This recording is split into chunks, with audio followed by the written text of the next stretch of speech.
Late Night, Iain Lee on Talk Radio.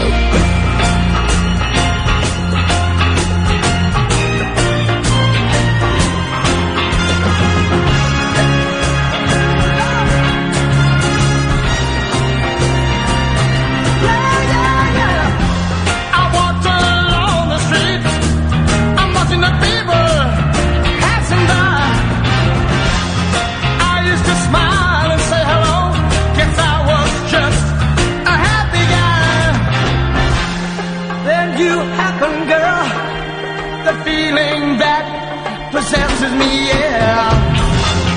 I can't move myself, can't sit on, just had to be, yeah. Oh, I can't see nobody, no, I can't see nobody. My eyes can only look at you.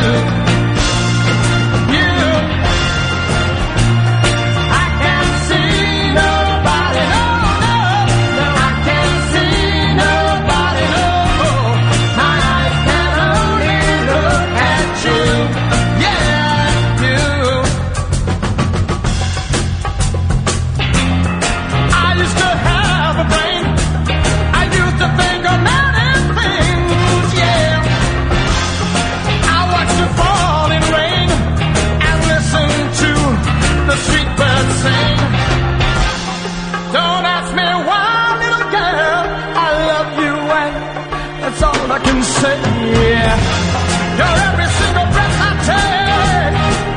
You are my love, my melody. Oh, I can't see nobody. No, I can't see nobody. Oh, my eyes can only look at you, baby, you.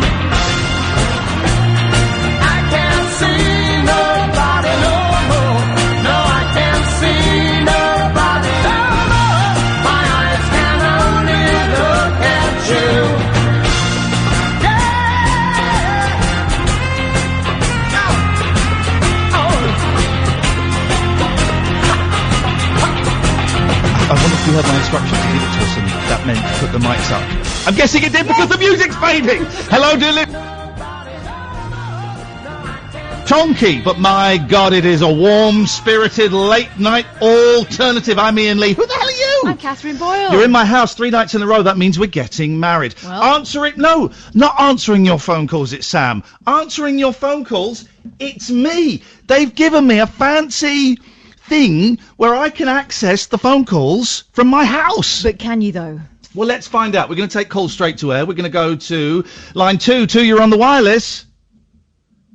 Hello, line 2. You've got to do the fader, Sam. Oh, man. Not put it on the line. You've just put it on that computer's phone. Okay, I apologise. That was my fault. Line 2. No, I'm not putting it on an open line. Okay. Gosh. Line 2, the people on Digital Spy are going to hate us. Good. Hi, line 2, you're on the wireless. Is that me? Oh, jeez. We're doing a high-energy intro to save the country. Well, I've just got high energy because I can't believe that I've heard James Whale and Ash. They were on the radio. Yes, they do a radio show. Why don't you can people stop phoning us about James Whale's show? And I don't know, maybe phone James Whale's show. Would that be possible? Is it not? Is this not James Whale's show? Oh. Thanks very much for your call. I mean, we shouldn't have deviated from the plan. We should have spoken to Caddick first. Let's go to line 1. Oh, it goes there automatically. I see what happens, and then I struggle to drag it. So we go there. Line 1, you're on the wireless. Hi, Iain. It's on there. Yeah, I know. You nearly said Kath's name, and then you bailed out of it. What's your beef with Kath? No, I haven't got beef with Catherine. Why did you say hello and then stop? Because I thought Sam answered the phone. Because the phones are playing up. If you listened to the show tonight, you would know that I can answer the phones from my house, kind of, and we're taking calls straight to air, and we're also testing, keep that line open, we're seeing if I can cut someone off when the line is open. All right. Yeah, just the answer is a resounding... Oh, hang on. No, I can't. Okay, all right. You live another day, Alan. I've got some good news on the Grand National front, because I spoke to Aintree. They're never going to do the Grand National again because it's horrendous and it's offensive and abusive towards animals. No, but I've been talking from a financial point. Okay. They were going to offer me, but they gave me an alternative. What's the alternative? Turn my booking over to 2021. Okay. Okay. That sounds... I mean, that's great. Let's get rid of that one, please. Sam, thank you. 0344 499 1000. We're taking calls straight to air. So I have to do a little thing. There we go. Line 3, you're on the wireless. Turn your radio off, line 3. Jeez. I thought everything would have changed since this whole dreaded lurgy. We're not saying the name. Oh, hello? Goodbye. Okay, all right, that's not a problem. Let's go to line 2. You're on the wireless.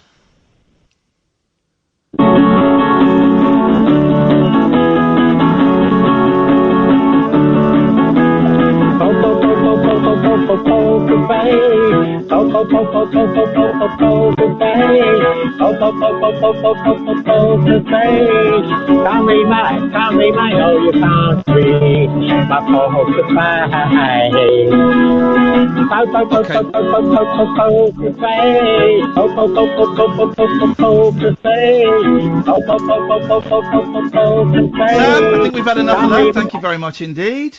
Let's... Oh, God. This is after one day of being stuck indoors. We do straight to air in 6 months' time. Let's see how crazy it is then. It's people phoning up, eating their own feces. Line 3, you're on the wireless.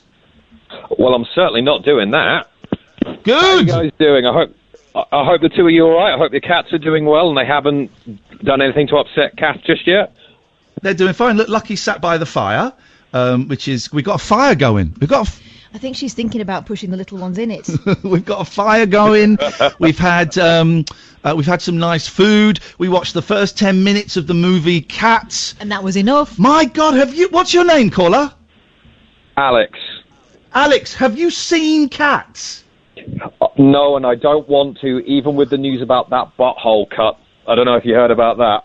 I have no plans. No? Isolation. Have you not heard? What do you mean? Is there a butthole version? Supposedly, Ryan Johnson, who made Knives Out, he was talking on Twitter today that apparently somebody in the VFX team was hired to digitally insert cat-like anuses on the cat and then take it out the cut. And the director found out about this and said, "Look, we need this cut right now." How'd you put that on the credits? I know, right? The beehole man.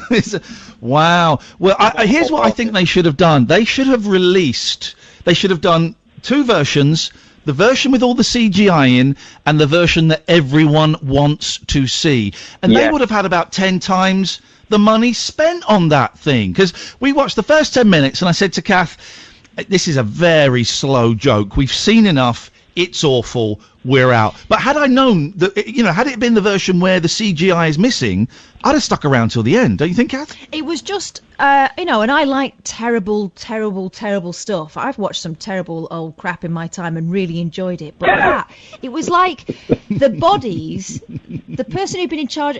Right, it's like my kids and sticker albums, right? Yeah.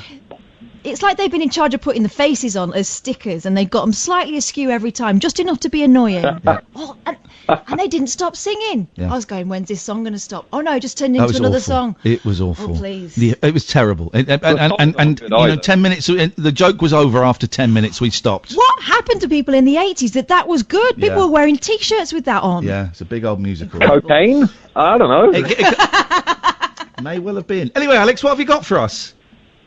Well, I'm on day 2 of self-isolation. Don't worry, I don't think it's that. It's just a precautionary measure, and I'm already really, really bored because I'm the only person in my company that can't work from home, so I've got nothing to do.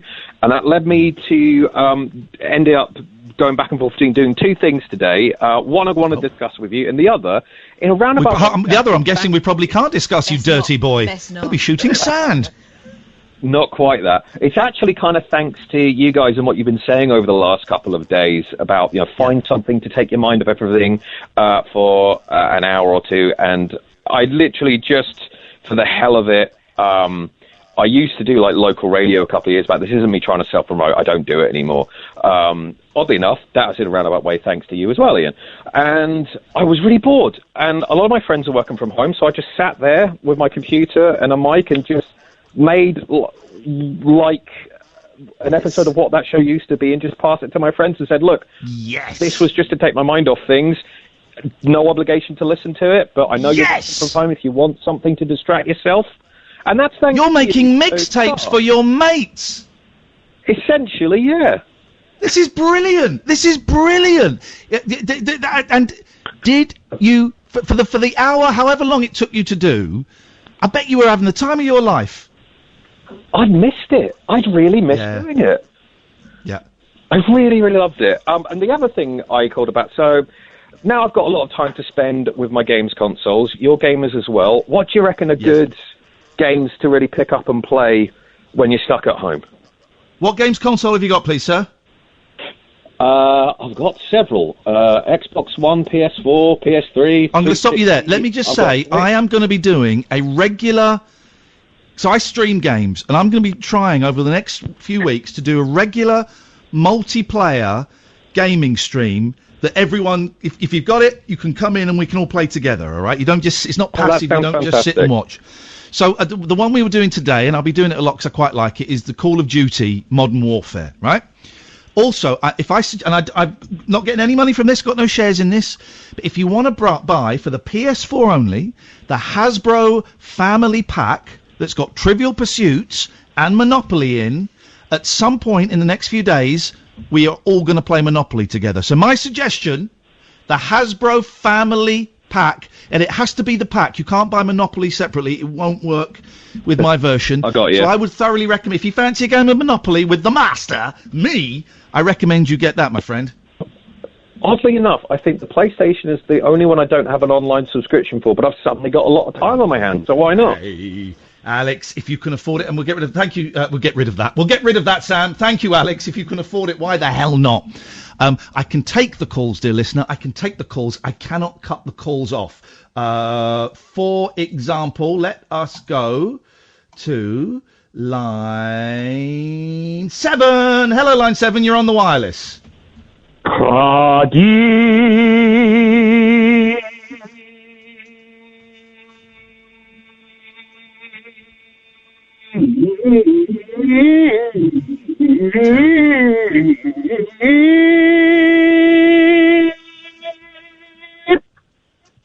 Absolutely pathetic. All right, we're going to go to line 1. 1, you're on the wireless. Hello, Ian and Catherine. Hello. Hello, Kai. How are you? Hello, you remember me? Yes, mate. It says it on the screen. Yeah, how are you all? Very, very good. So that's good to hear. Oh, no, hang on, not good. No, the whole world's collapsing and we're all going to die. It's terrible. I'm joking. Oh, God, I'm not joking. It really is. But apart from that, I'm really good, Kai. So that's good. That's what I wanted to speak about, actually. Do you think the media's been over the top with it a bit? No, I think the media has reported something that is huge. I think the media is providing important information. Do I think there's too much coverage? Well, yeah. I mean, I've always thought there's too much coverage of everything with 24-hour rolling news. But I think from what I've not seen any of the papers, and it's a joy, not seen any of the papers this week. And I have really restricted the amount of news I take in. I listen to James O'Brien every day. I'll listen in 10-minute chunks and then switch it off because I find it very, very overwhelming. But do I think the media are stoking this up? No, not at all. And also, talking about too much coverage, you do have the choice to turn it off. They're laying it out there. You can choose whether or not you buy into it or not. I'm guessing you disagree with that, Kai. Kai? He's a shy guy, Kai. Let's go to line 4. Line 4, you're on the wireless. Hi, guys. Pete here, friend of the show. I was just Hover over the dump button, Sam. Hover over the dump button. This guy has got a very potty mouth. We got a live one. I have. Yeah, I'm in a bit of a pickle. I just wonder if I could put it out to the listeners. Basically, I missed James Wells' show tonight and was wondering if anyone could tell me what happened. Thank you. Yeah. Goodbye, Pete. Thank you. No. We're not having that. Let's go to line 2. 2, you're on the wireless. Hello, line 2. I go home, I have my beans, my toast, it keeps me warm. This is my song! What? No, come back! I remember it a lot longer than that. Come back, because either we collaborate or I sue that guy for copyright infringement. I just don't know which. We could collaborate, my friend. Let's go to... Aren't some of our listeners talented, but also probably perverts? Mm-hmm. Line 1, you're on the wireless. Hello, line 1. Hello, it's Dean. And? Hello, I'd just like to say to you guys, well done. Keep up the good work, but I've got a bit of happy news that I'd like to share with you. Please do. I have a warehouse. I have a warehouse that I haven't used for a long time, and I've got in touch with the Salvation Army, and we're going to put 23 beds in like a little igloo inside. Ah, so you're going to get slaves. Is this for prisoners? No. This is for homeless people. Ah, okay. Well, hang on. This is for homeless genuine question. What are the what are the rules on having people that close together? Well, what we're doing is it's got to be 2 meters apart, apparently. Yeah. Okay. But still coughing and spluttering. So we've got all that done, and I went to the local authority to tell them what we were doing, and I understand that they've been relaxed to try and get more beds for homeless people. First of all, they said no, I couldn't do it. So I rang a friend of mine who knows the chief operating officer. Yep. And I got the answer back, yes. Okay, well, there you go, Dean. Good luck with that. Thank you very much. Let's go to line 3. 3, you're on the wireless. And the best part of my 50th birthday party was when Peter came through the door with Dolly Parton. Thank you, George. And let's take one more before we go to the break. Let's go to line 4. Line 4, you're on the wireless. Hi, Ian. It's Sonia. Hey, Sonia. How you doing? Right. Just a minute. Alexa, off. Alexa, off. Kath has a theory about how people speak to their smart apps. That's how you'd speak to your maid if you had one. Yeah. And what? Yeah. What? You speak to your... Yeah, that's what I reckon. You listen when you listen to this show. When Roger rings up, for example, the way he talks to his Alexa, disgusting. Isn't it horrible? They'd put something in his tea. In the future, that will be a crime. Yeah. What? Anyway, Sonia, we don't want to judge you, but we all have. What can we do for you tonight? First of all, did you get your mum's the thing set up? No, I didn't. And let me tell you why. I'm going to tell you why. Because I believe in transparency, right? Some weird stuff has happened over the last few days. In as much as... I won't get in trouble for saying this, will I? Well, I think suffice to say, you're not entirely sure it's safe for you to go yet. We found out that a guest that had been on another show that Catherine and I had both met, and Catherine had used the same headphones and stuff. We found out that it's a very, very strong chance that person has the dreaded lurgy. And so today, Kath and I were, what was the word? Shitting ourselves. And I was panicking as I do, and I was going, well, I can't go and see the kids. And listen, I don't think we got it. Who knows? But we only found out today through it fell through a crack in the information network, okay? So we should have been told, but it didn't happen. These things happen. So I have decided, so that was last Thursday, so I've decided I'm going to go to my mum's on Saturday or Sunday to put the thing in there. So we had a little wobble today, panicking, when we probably didn't need to panic, but thank you for asking. Good. I tell you, I'm going to ask you a great favour, because I can't see to write, right? Yes. Can you, my son, I told him about that thing you said, and he said to ask you to do it to my mobile phone. It's an ordinary mobile phone.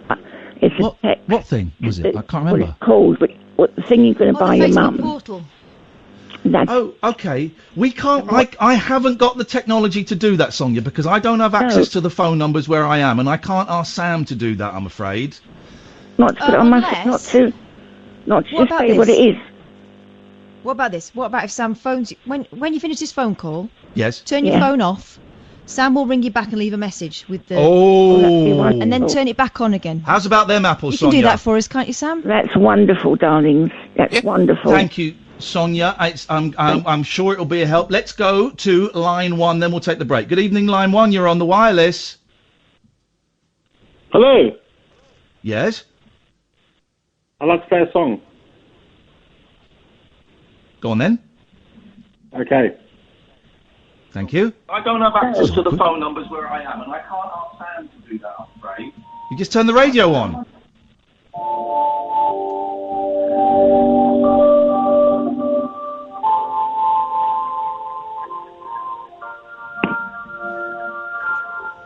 What is this? Buzzkill.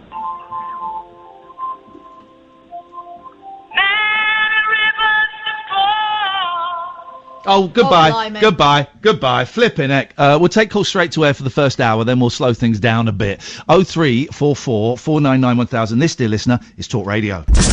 Late night, Iain Lee on Talk Radio. Sustenance. Yeah, he's happy now. That's not a fire, though. That's just cardboard burning. Are we on the radio? Yeah. Oh, are we? Yeah. Now? Yeah. I was saw the adverts. Did you know? When did we come back? Just went bow, bow, bow. I didn't have my headphones on. I could have said anything then. Good job you didn't. Good evening, dear listener. You set the show up. I'm having my squishies. Good evening, dear listener. Ian's having some squishies. That's children's sweets, but apparently it's all right for grown-ups. They are very good. But you only get 5 in a pack, which I think is a swizzle. Squishies are wicked. You can give us a ring, 0344 499 1000. We're doing call straight to air for the next, half hour, and then we'll go back to quote-unquote normal. Yeah, let's do it for the first hour. I just think, oh, I'm out of breath. All I did was walk to the kitchen. Flip it, ain't I? Oh, maybe this is it. Maybe this is it, Kaz. Maybe I got it. Can I ask a genuine question about the dreaded lurgy, which we're trying to avoid? But of course. That's too noisy, and everyone on Digital Spy hates the fact that we're eating on the show. I'm not eating, I'm just getting them out. Also, people on Digital Spy can do one. No, they can, actually. Are we all isolating to avoid catching the dreaded lurgy, or is the aim of the game... Do we catch up with each other? ...for us to catch it? What's the game? What is the game? Isn't it to delay us all catching it at once? My fear is catching it, in as much as, you know when you've got to do something you really don't want to do, yeah, and you put it off as long as possible, and you build it up, and you go, oh God, I've got to phone that person up and tell. Yeah, like giving birth. No, but something like important. You think, oh my God, I've got to phone that person up and tell them that their hair looked crap when they came around my house to do a radio show that night. You know, it's a big thing like that. And so, I just want to get it. I think I just want to get it. Just want to get it. Want to get through it. If I'd had it a month ago, I'd be fine. I'd be fine now. I just choose discomfort over resentment. I resent the dreaded lurgy. I just want to get it now. What if you don't get it at all? Someone might get it. No, I want to get it. I have to get it. Otherwise, for the rest of my life, what did you do in the great COVID virus war, Daddy? Well, I didn't get it. Oh, you're a coward. They'll be sending me white feathers. I want to get it. Or they'll be putting you on special programmes, list programmes. There are going to be so many list programmes after this. We were watching, what's that dirty programme we like? Which one? 5 Guys a Week. Yeah. Oh man, it's incredible. It's incredible. We will be giving you lists of crap. So in fact, that's one of the phone-ins tonight. Is I want really, really bad films to watch when you just want to switch your head off. Don't want to get involved in any plot. Don't want any character development. Really, really bad films. The good thing about things like Gogglebox, 5 Guys a Week, First Date, The Circle. I mean, I cannot tell you how much I enjoyed that. Is that the episodes are short, and because they've already been on, you can watch as many as you want whenever you want, right? Yeah. And there's no commitment. If I ever sit down and watch a film, normally by the time it's come on and the trailers are over and all that, I'm thinking, I don't think I could sit here for an hour and a half. Line 1, have you got any really rubbish films that we can watch? You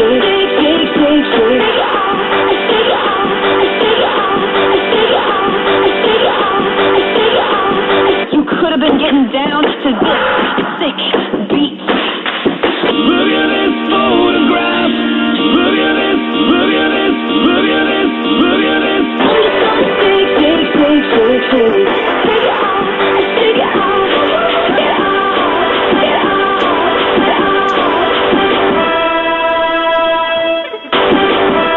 I quite like that. Thank you. Let's go to line 2. Line 2, you are on the wireless. Hiya, mate. Is that Iain? Yes, it is. Is that line 2? It certainly is, mate. I'm Damien's dad, mate. Remember me off Twitch? Oh yeah, you're a bit creepy, pretending that you were a I'm a kid, bit and then creepy pretending you were the kid's dad. I am his dad, you weirdo. You're the weirdo? I'm not the weirdo. You're the... His dad? I don't think Damien exists. He does, mate. Do you want to talk to him? He's on the Xbox right now. Damo, come here, lad. If it's, I bet it's this guy going, Alright, Damo. Come here, come closer. Come here, you little scroat. Yes. Right, this is Iain on the radio, yeah? Do you know who you were playing on the Xbox with today? Say hello to him. Say hello. Hello. Hey, Damo, how you doing? That's Okay. my son, mate. Okay. Hey, mate. I'm assuming your schools have closed already, have they? Oh, no, I'm on lockdown, me, mate. I've got COPD, so flipping we're on. heck, man! So I've took them out of school because they've got like 1,200 kids in their school. We've got the juniors are still going to their school, but I've took the seniors out. You know what I mean? Yeah, I mean our schools closing on Friday, and everybody, listen to this. I want everybody to play a trick on their kids, right? So a lot of the schools are closing Friday, and homeschooling starts Monday, right? This is what I'm going to tell my kids. Yeah, Boris Johnson has said that everybody's still got to wear their school uniform for school hours, so I'm really sorry, guys, but from 8 till 4:30, it's school. So everybody has to do this, right? And on Monday, I want everyone to post pictures online. Don't have to show the faces, but of their kids at home, dressed up in the school uniform that they don't have to wear. Yes, man! Let's do it! I'm up for that. Nice one. Hey, and listen, when you get back on the old Xbox on that Call of Duty, you make sure you tweet it, mate. And we'll be following you on Twitch. Hiya, Kathy. Nice one, man. Hello. Right. Goodbye, Damo's dad. Let's go to line 2. Thank you. Evening, line 2. You're on the wireless. Oh, hello. I've got some bad films for you. Yeah, of course. For once, the intro matches the substance. Alistair's ears pricked up. Aha, the bat signal just for me. Right, I want some rubbish films that I can watch that have no real intellectual involvement from me. I just switch off, and for 90 minutes, I am not thinking. What you got? Okay, well, I've got an old classic from the 70s called The Brood. Yes. And The Brood? That's a horror film, isn't it? Is that Yes, werewolves? No, it's got Diane Rigg in it, and it's... Okay, I'm thinking of the I can't Howler, tell you that's what I'm anything, thinking it's a spoiler. Don't tell me anything. I'm writing it down. And these ones, Alistair, I'm actually going to watch, so don't you worry. Are you sure? Because you've not watched The Wind yet, have you? Right, The Wind. I'm writing that down. I'm actually gonna watch that as well. That's one of the good films. I'm putting that in a little box. Okay, The Brood. Yep. What else? Second bad one I saw today, hot off the press, pimped. Pimped. Pimped. What's that about? Sex workers or cars? Not really. No, it actually turns out to be. It starts off as if it's going in a direction, then it quickly changes into a horror. Okay. Oh, blimey. All right, Alistair. How you doing? Sorry, I've got a squishy in my mouth. Exactly what you told me not to do. Not for the first time. How are you doing, Alistair, with all of this madness that's going on in the world? Well, I'm very lucky, really, because both my parents have already, deceased some time back. I know what you mean. It's a weird sentence, but I know exactly what you mean by that. It's a strange old thing to say, but I get it, man. I get it. Both my brothers are okay. They've got their own support systems around them. I am on a bit of a downward trod at the moment. I only got 2 hours sleep last night. And, God, I mean, people are suffering more than I at the moment, for God's sake, so... I don't buy that. I never buy that. I never buy the comparison. What you're going through, and I've been reminded not to shout, thank you, Gav, thank you, Nick. What you're going through is what you're going through. And yeah, there's starving kids in Africa, I get it. Doesn't matter. What you're going to... Oh, did he not get through? Oh. Tell him he didn't pop up on the screen, Muppet. He's dialing the wrong number. What you're going through is what... dialing the old number. Of course he was. What you're going through is what you're going through, and it's as valid as anybody else's journey, Alistair. Yeah. And are you okay, Ian, with things like that? I'm all right. I had to... I've had a few little weeps today. Just weeping. It's not even crying, it's weeping. I went in the kitchen and weeped while I was streaming today. I'm okay. I tell you what I'm loving, Alistair. I'm loving doing the show from home. Something about not having that 2-hour drive in through London. The energy is different. Yeah. Kath comes round a bit early. We watch a bit of TV. We have a nice meal. Again, I don't know how long that'll last. We might not, be able to do it in each other's presence at some point. I'm working on a little project. If you're watching on the old Periscope, the room that we're in. We're crowded around one microphone, and we're using all computer. I've found a desk from the garage. I'm buying some bits and pieces. I'm making a proper 2-mic studio, and I'm enjoying that. But I'm struggling. I'm not sleeping well. I can't get out of bed in the morning, and I lie in bed. I tell you what I've got. A real knot in my stomach. Alistair, thank you. We're going to move on. I've got a real knot in my stomach. Of anxiety. If anyone's got any tips, I don't know. Line 5, have you got any tips on how I can get rid of this big lump in my stomach? What sort of lump is it? A physical lump or a knot? It's kind of like an anxious. It's not a physical lump. Right, it's anxiety, like I was saying before you called in.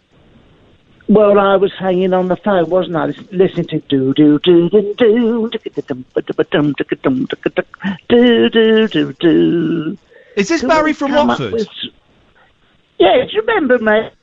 Yeah, no, because I have had a really angry email from my boss today, from Denny Morris, saying, Ian, we've had Barry from Watford calling Julia's show. We've had Barry from Watford calling Mike's show. We've had Barry from Watford calling Matthew's show. We didn't have Barry from Watford calling Dan Wotton's show. And then James's show, asking for you all the time. Could you please ask him to stop calling in? Well, that's nice, isn't it? When I used to phone him, it was very, very popular. Very popular. That was the old days, my friend. Excuse me. Hello? Hello, can you hear me, caller? Hello, yes, I can, thank you. Hello, caller. You're live on Talk Radio. How may we direct your call? Barry. I know, Barry. I'm talking to you, and I'm hoping you make a point soon, and then bugger off. Right, okay. Here's the point. And I wanted to set this up as a regular feature, and please tell me to disappear if I have to. And that's a little keep your spirits up special. Keep your spirits up. I can't think of anything more depressing. Oh no, I'm into this idea. What you got for us, Barry? KYSUS. keep your spirits up Your spirits special. up And special. here we are for Wednesday night. And I thought I'd share with you when I got married. It's a nice memory, isn't it? So sorry, your KYSUS, your Keep Your Spirits Up special, is you telling stories about you. Oh, yes. My experiences in life. We don't want to dwell on the plague, do we? You want to hear all about it. Don't call it the plague! Don't call it the plague, you're scared. Is the rumour true that your Margaret... I'm talking... Is the rumour true that your Margaret is self-isolating with that gentleman from the Halifax? She's self-isolating furiously with that gentleman, yes. No, she's with me. She's right here. Do you want to say that?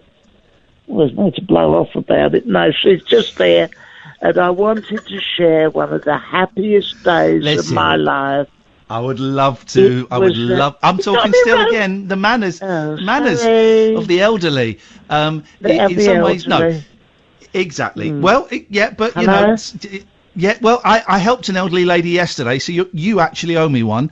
I would love to hear your story about you getting married. Have you got any jolly music? Keep your spirits up special. Nope. Jolly music. Haven't got any. Oh. You want to explain to him, Catherine? Because I don't think he'd understand, would he?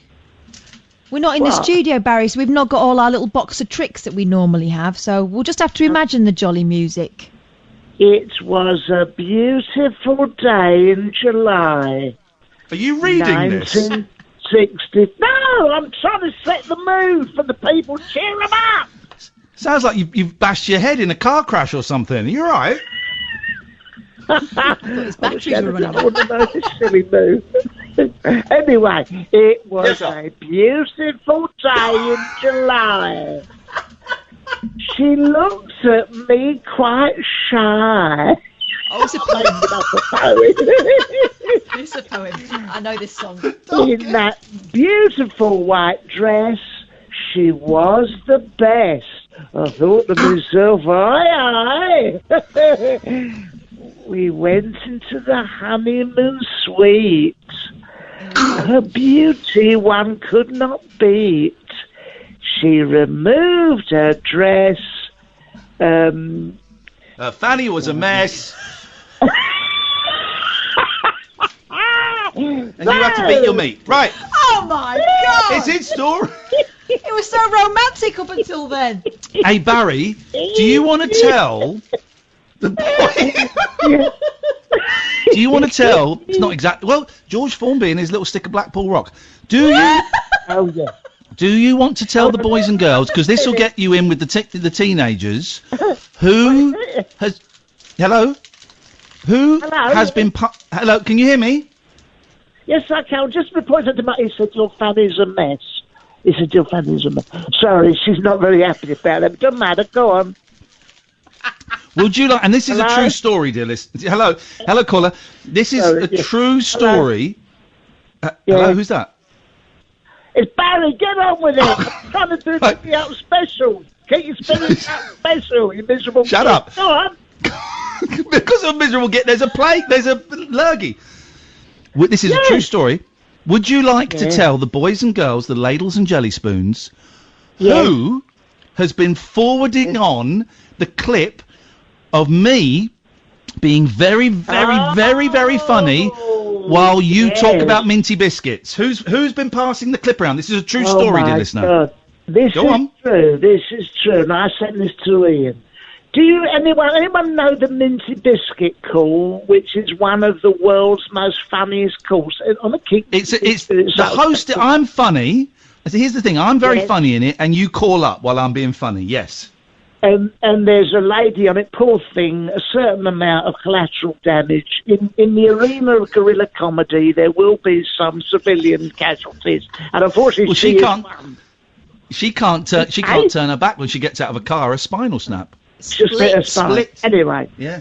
Yes. Anyway, anyone who's familiar with the minty biscuit thing, I received this week notification that an actor called Paul Bettany had received the clip from none other than Robert Downey Jr. Charlie Chaplin and Tony Stark himself. Tony Starkey himself has been sending out the minty biscuit clip from BBC West Midlands. And I got told off for letting you on that day. Well, that was more interesting than your poem about getting married.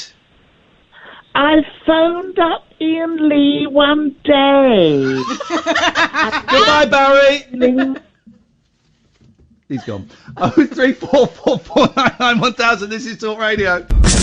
Late night, Iain Lee on Talk Radio. I'm enjoying this. The purpose of this show, Catherine and I are Gracie Fields and George Formby in World War II. We are the nation's clowns. Laugh with us, laugh at us, as long as you're having a laugh. And we had Kai earlier on who was worried that the news was perhaps over-reporting stuff. I don't think the news is over-reporting stuff, but it's on all the time. You have the option to switch it off, and this is what I'm learning to do, is to break old habits. I'll listen to 10 minutes of James O'Brien, then I'll switch it off and I'll watch someone on Twitch, or actually I was going to say on YouTube. No, it's been people on Twitch. I am sleeping really badly, and I am finding it so hard to get up in the morning. So hard. And so I'm limiting the amount of time I listen to the news, and it's helping. We'll take a few more calls straight to air, and then after 11 we'll do the normal thing of having Sam phone you back. Let's go to line 5. Line 5, you're on the wireless. Yes, I can, thank you. Hello, caller. You're live. That's some delay. Hello, line 5. Direct your call. I know. Okay, that's too slow. Let's go to line 3. Hello, line 3, you're on the wireless. Hello, Ian. It's me again. Now, you popped the question, what do you do about that little anxiety thing going on in your stomach? Yes. Yeah. Oh, yes. Yes. Yeah, well, I get propranolol off me doctors, beta blockers, mate. Have you ever heard of them? I don't want beta blockers. Yeah, but it goes away, mate. I've lived with it all my life. And then well, I'm on antidepressants. Do you know when you walk, it's not an antidepressant, mate. It regulates your heartbeat. No, I was just sharing do you know when you walk through your front door, does it feel like you're about to do a bungee jump? No. No? Well, it does for me, mate. And I take the propranolol, and all that goes away, mate. And all that anxiety just disappears, mate. Well, I don't think that's for me, but I'm glad that works for you. Well, you asked the question. I just thought I'd ring up and give you an answer. Thank you very much indeed. Next time, I don't know, maybe you could listen to what I'm saying. I don't know, but thank you. Line 1, you're on the wireless. Hello. Hello, it's line me, 1. Kai, again. Can you hear me? Yeah, what happened last time, Kai? Did the Illuminati cut you off? I don't know. I could hear you guys all right, but you couldn't hear me for some reason. Yeah, but they're trying to silence you. But yeah, back to the thing I was saying. It's like, I don't know. It's like I was at college today. My college hasn't closed yet. Yeah. And even my teacher said, like, she has asthma. She worries so much now about it. Like, right. Yeah. But that's not necessarily the media's fault. What I mean? Yeah, but that's not necessarily the media's fault. Like, I think it is. I think the media thrive out of. I'm trying to think how to word it. Like, thrive out of making things over the top. Personally, I think anyway. Tell me. Okay, give me an example. Give me an example. Kai, can you hear me? Yeah. Hello. Okay, give me an example. Then one example of what you have seen where you think the media has gone over the top. One example. Can it be anything? To do with this, the dreaded lurgy? Related to illness. It has to be related to the conversation that we're having. Okay. Right, I can't comment on that if I'm honest, because I'm 19. Right, so Kai, you've just come on and said that the media, you've just said that the media is going over the top with this, and then I've asked you for an example, and you don't have one. And yet you're still going to say you think the media is going over the top, even though you can't give me an example. Do you realise how silly that sounds? Personally, I don't, but...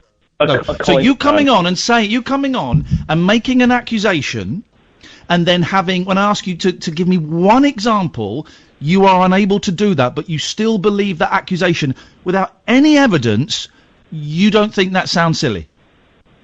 No, it's from personal experience. How people react as well.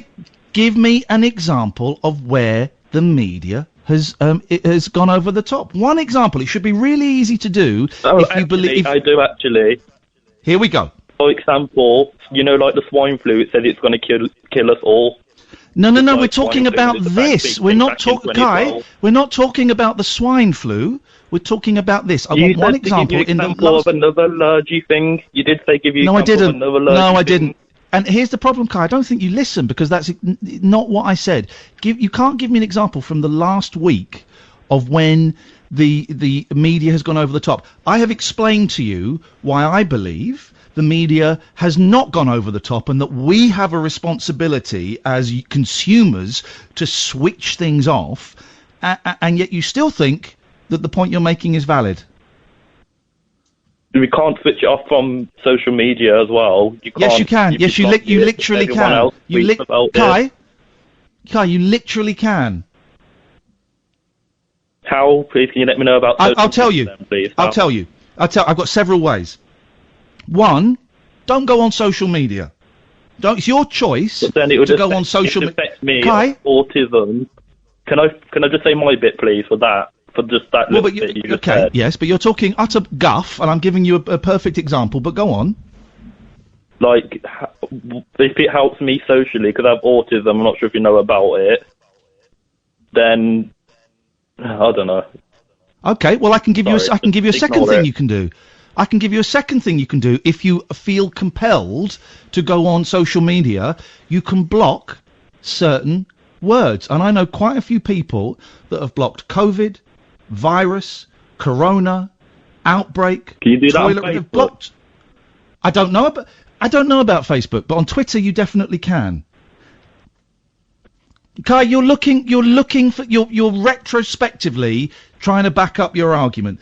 I don't think the media's gone over the top. I think you can switch off more than you know, and that might be something to consider, but I would never tell you what to do. But I do think you're wrong about the media going over the top. Let's go to line 4. 4, you're on the wireless.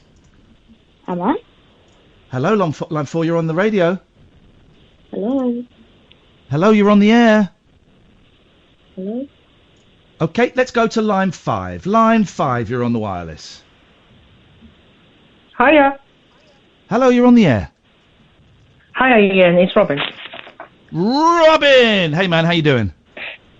I'm alright, thank you. Hiya, Kath. Hi, Robin.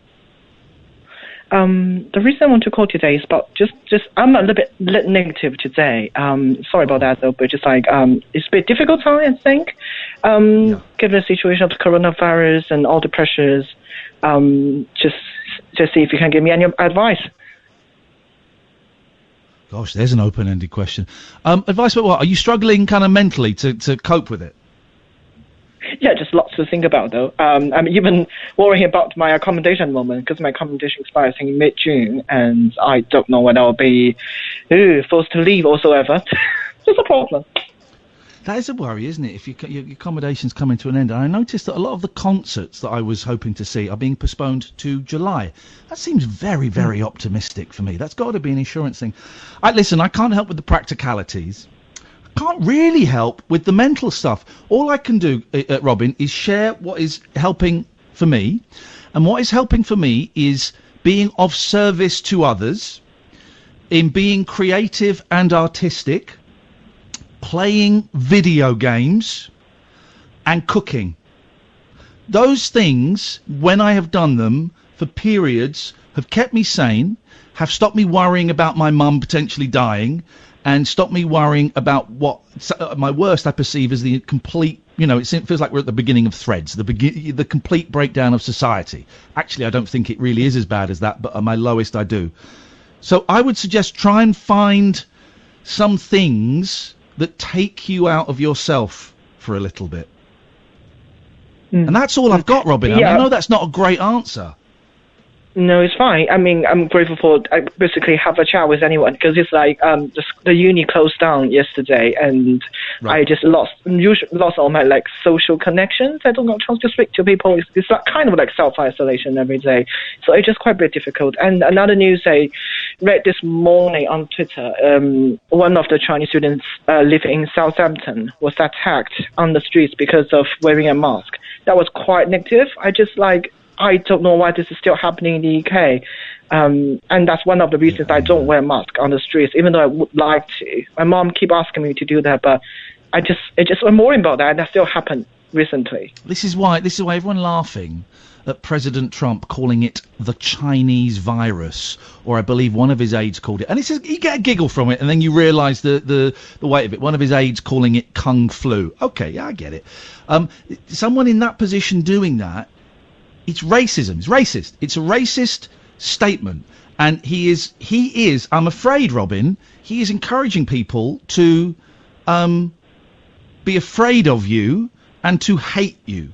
And that's not giving you much confidence. But it just shows where we're at, that the President of the United States is using one of the worst disasters in humanity to stir racism. I'm really sorry that in my country, people are being abusive to the guy in Southampton. I know you've had some trouble, that people are doing that because of this. It's disgusting. It doesn't represent what Britain, what England, what Wales, it doesn't represent what the majority of people are about. But that's no comfort, when you're waiting for a bus and someone comes up and shouts some abuse at you. I'm really sorry. Try and hold on to the fact there are good people in this country who want you here, who are glad you are here. I'm glad you are here, and I think you are a good guy, and I'm really glad that you're in this country. Well, thank you so much, Iain. I'm sorry about bringing this negativity to the show. It's like I don't want to talk about this. No. Listen, I'm going to have to go, Robin, but you can call us anytime. Thank you, Robin. Trump's a piece of shit. Chinese virus. I mean, the Kung Flu thing. It's clever.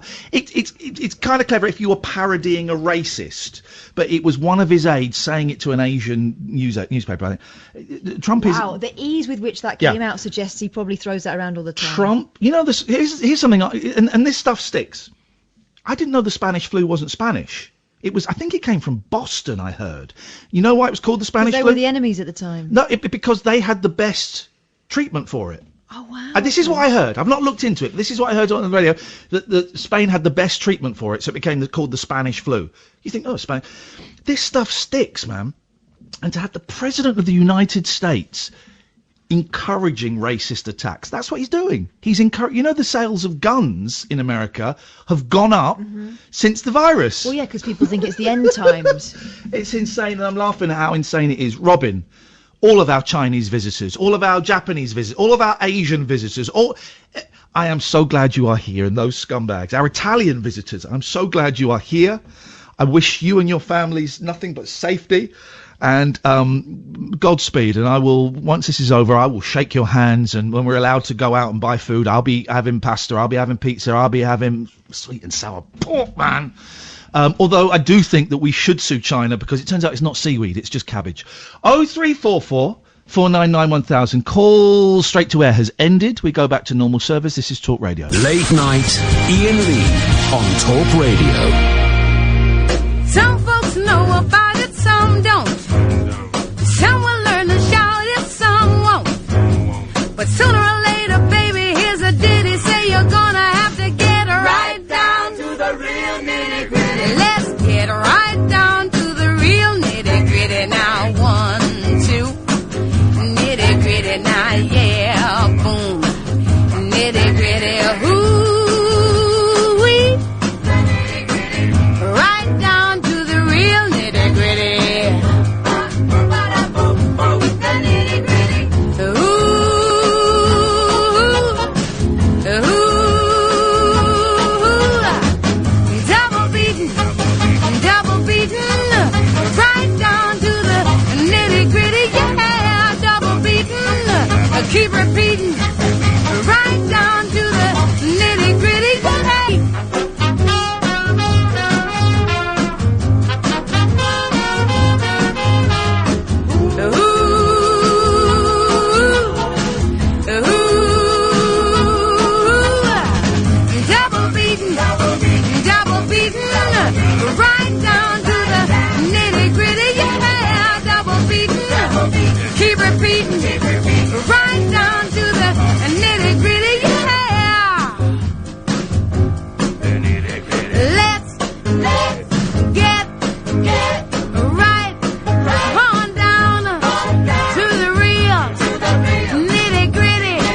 this another late night alternative? We've ended Call Straight to Air, but I think we'll do. But imagine after 6 months of this, Call Straight to Air is going to be people going.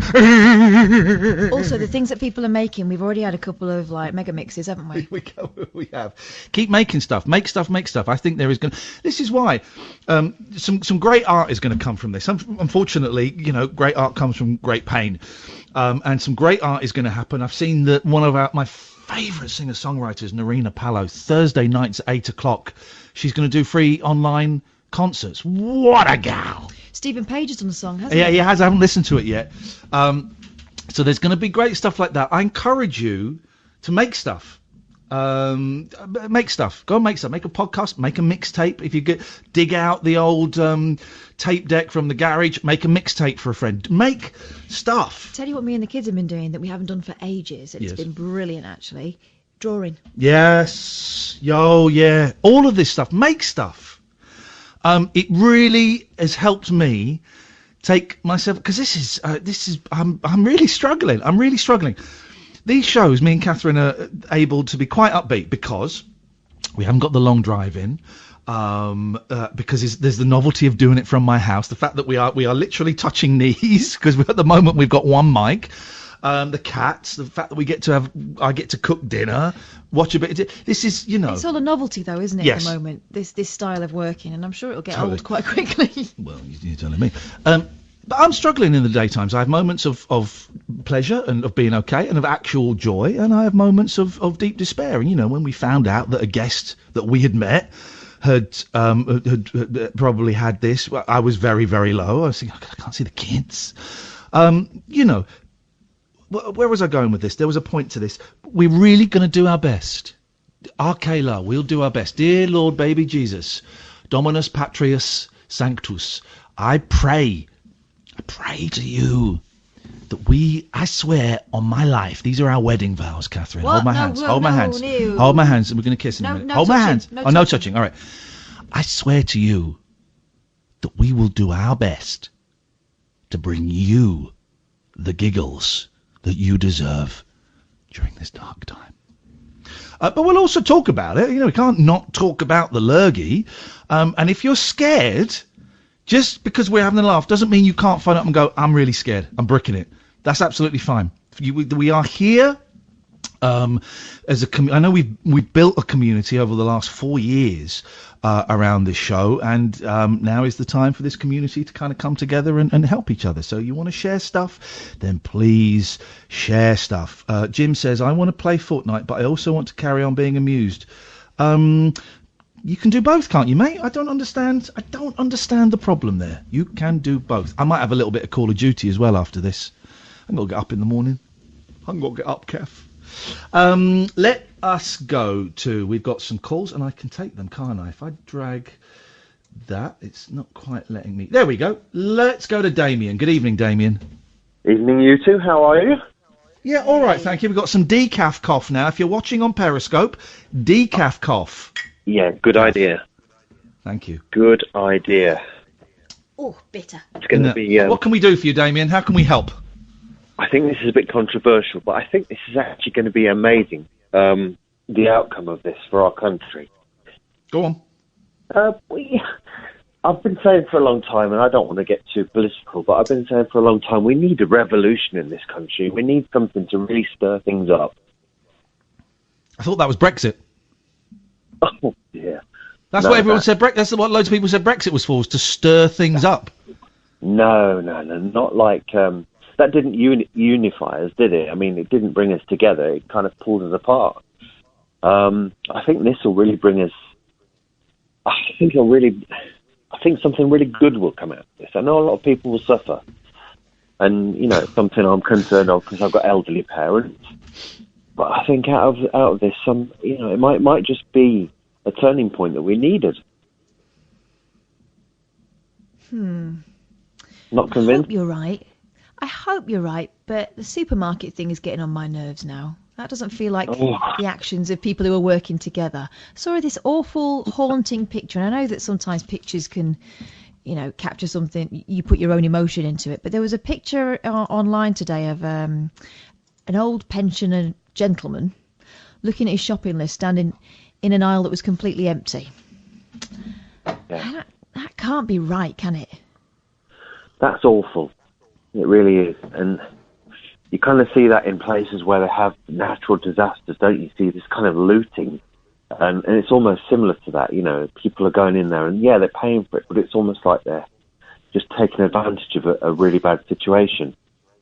Well, I get what it is. It's people trying to take control where they feel there is no control. You know, what can I do? Well, I can safeguard my little sort of bubble. But at the same time, that can't continue. They're talking about letting the older people go and shop first, which I think is probably a cracking idea, as well as, you know, being safer for them to not be mingling with, little carriers like my kids. Definitely, yeah. Stagger it so that, you know, they get an opportunity to get there, you know, get what they need as well. That's important. I think. Let me read you something, right? Let me read you something, because this is where we're at. I've had a few of these. This is from Philip Bailey. Lee blocks me. Can you just let him know he's a woke prick banging on about the Chinese virus because it's just a fact it came from China? Well, it's called the coronavirus and it's COVID-19 is what you get as a result of it. Calling it the Chinese virus creates racial hatred and it stirs up. It's an invitation to violence. So, Damien, how do you think we are all going to be better and pulling together when you've got the same voices like Philip Bailey, like a lot of people that have tweeted me, saying, you know, actively encouraging racism, or not seeing before Philip ham-fistedly types another thing, not seeing why calling that is racist and dangerous. How is that unifying all of us? I think I'm speaking for the bigger picture. I think in longer terms, like you step back away from all of the.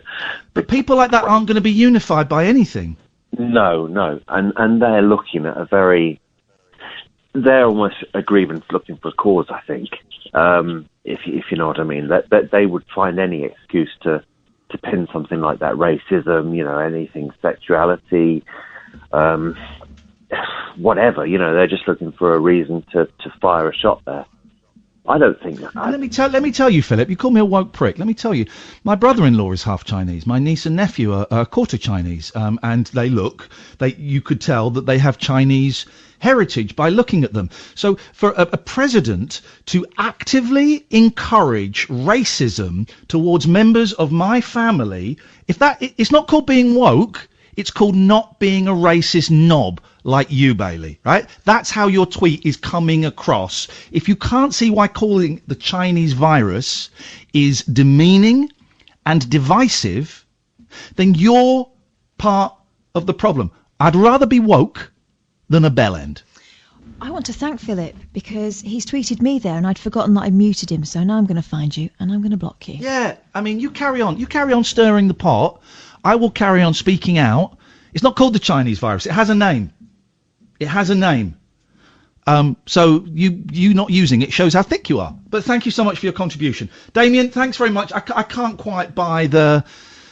I do think there will be, at the end of this, there will be many things that will be better than they were before the start of this. Thank you, Damien. 0344 499 1000. But I think the price is too high. The fact that my mum might die, the price is too high.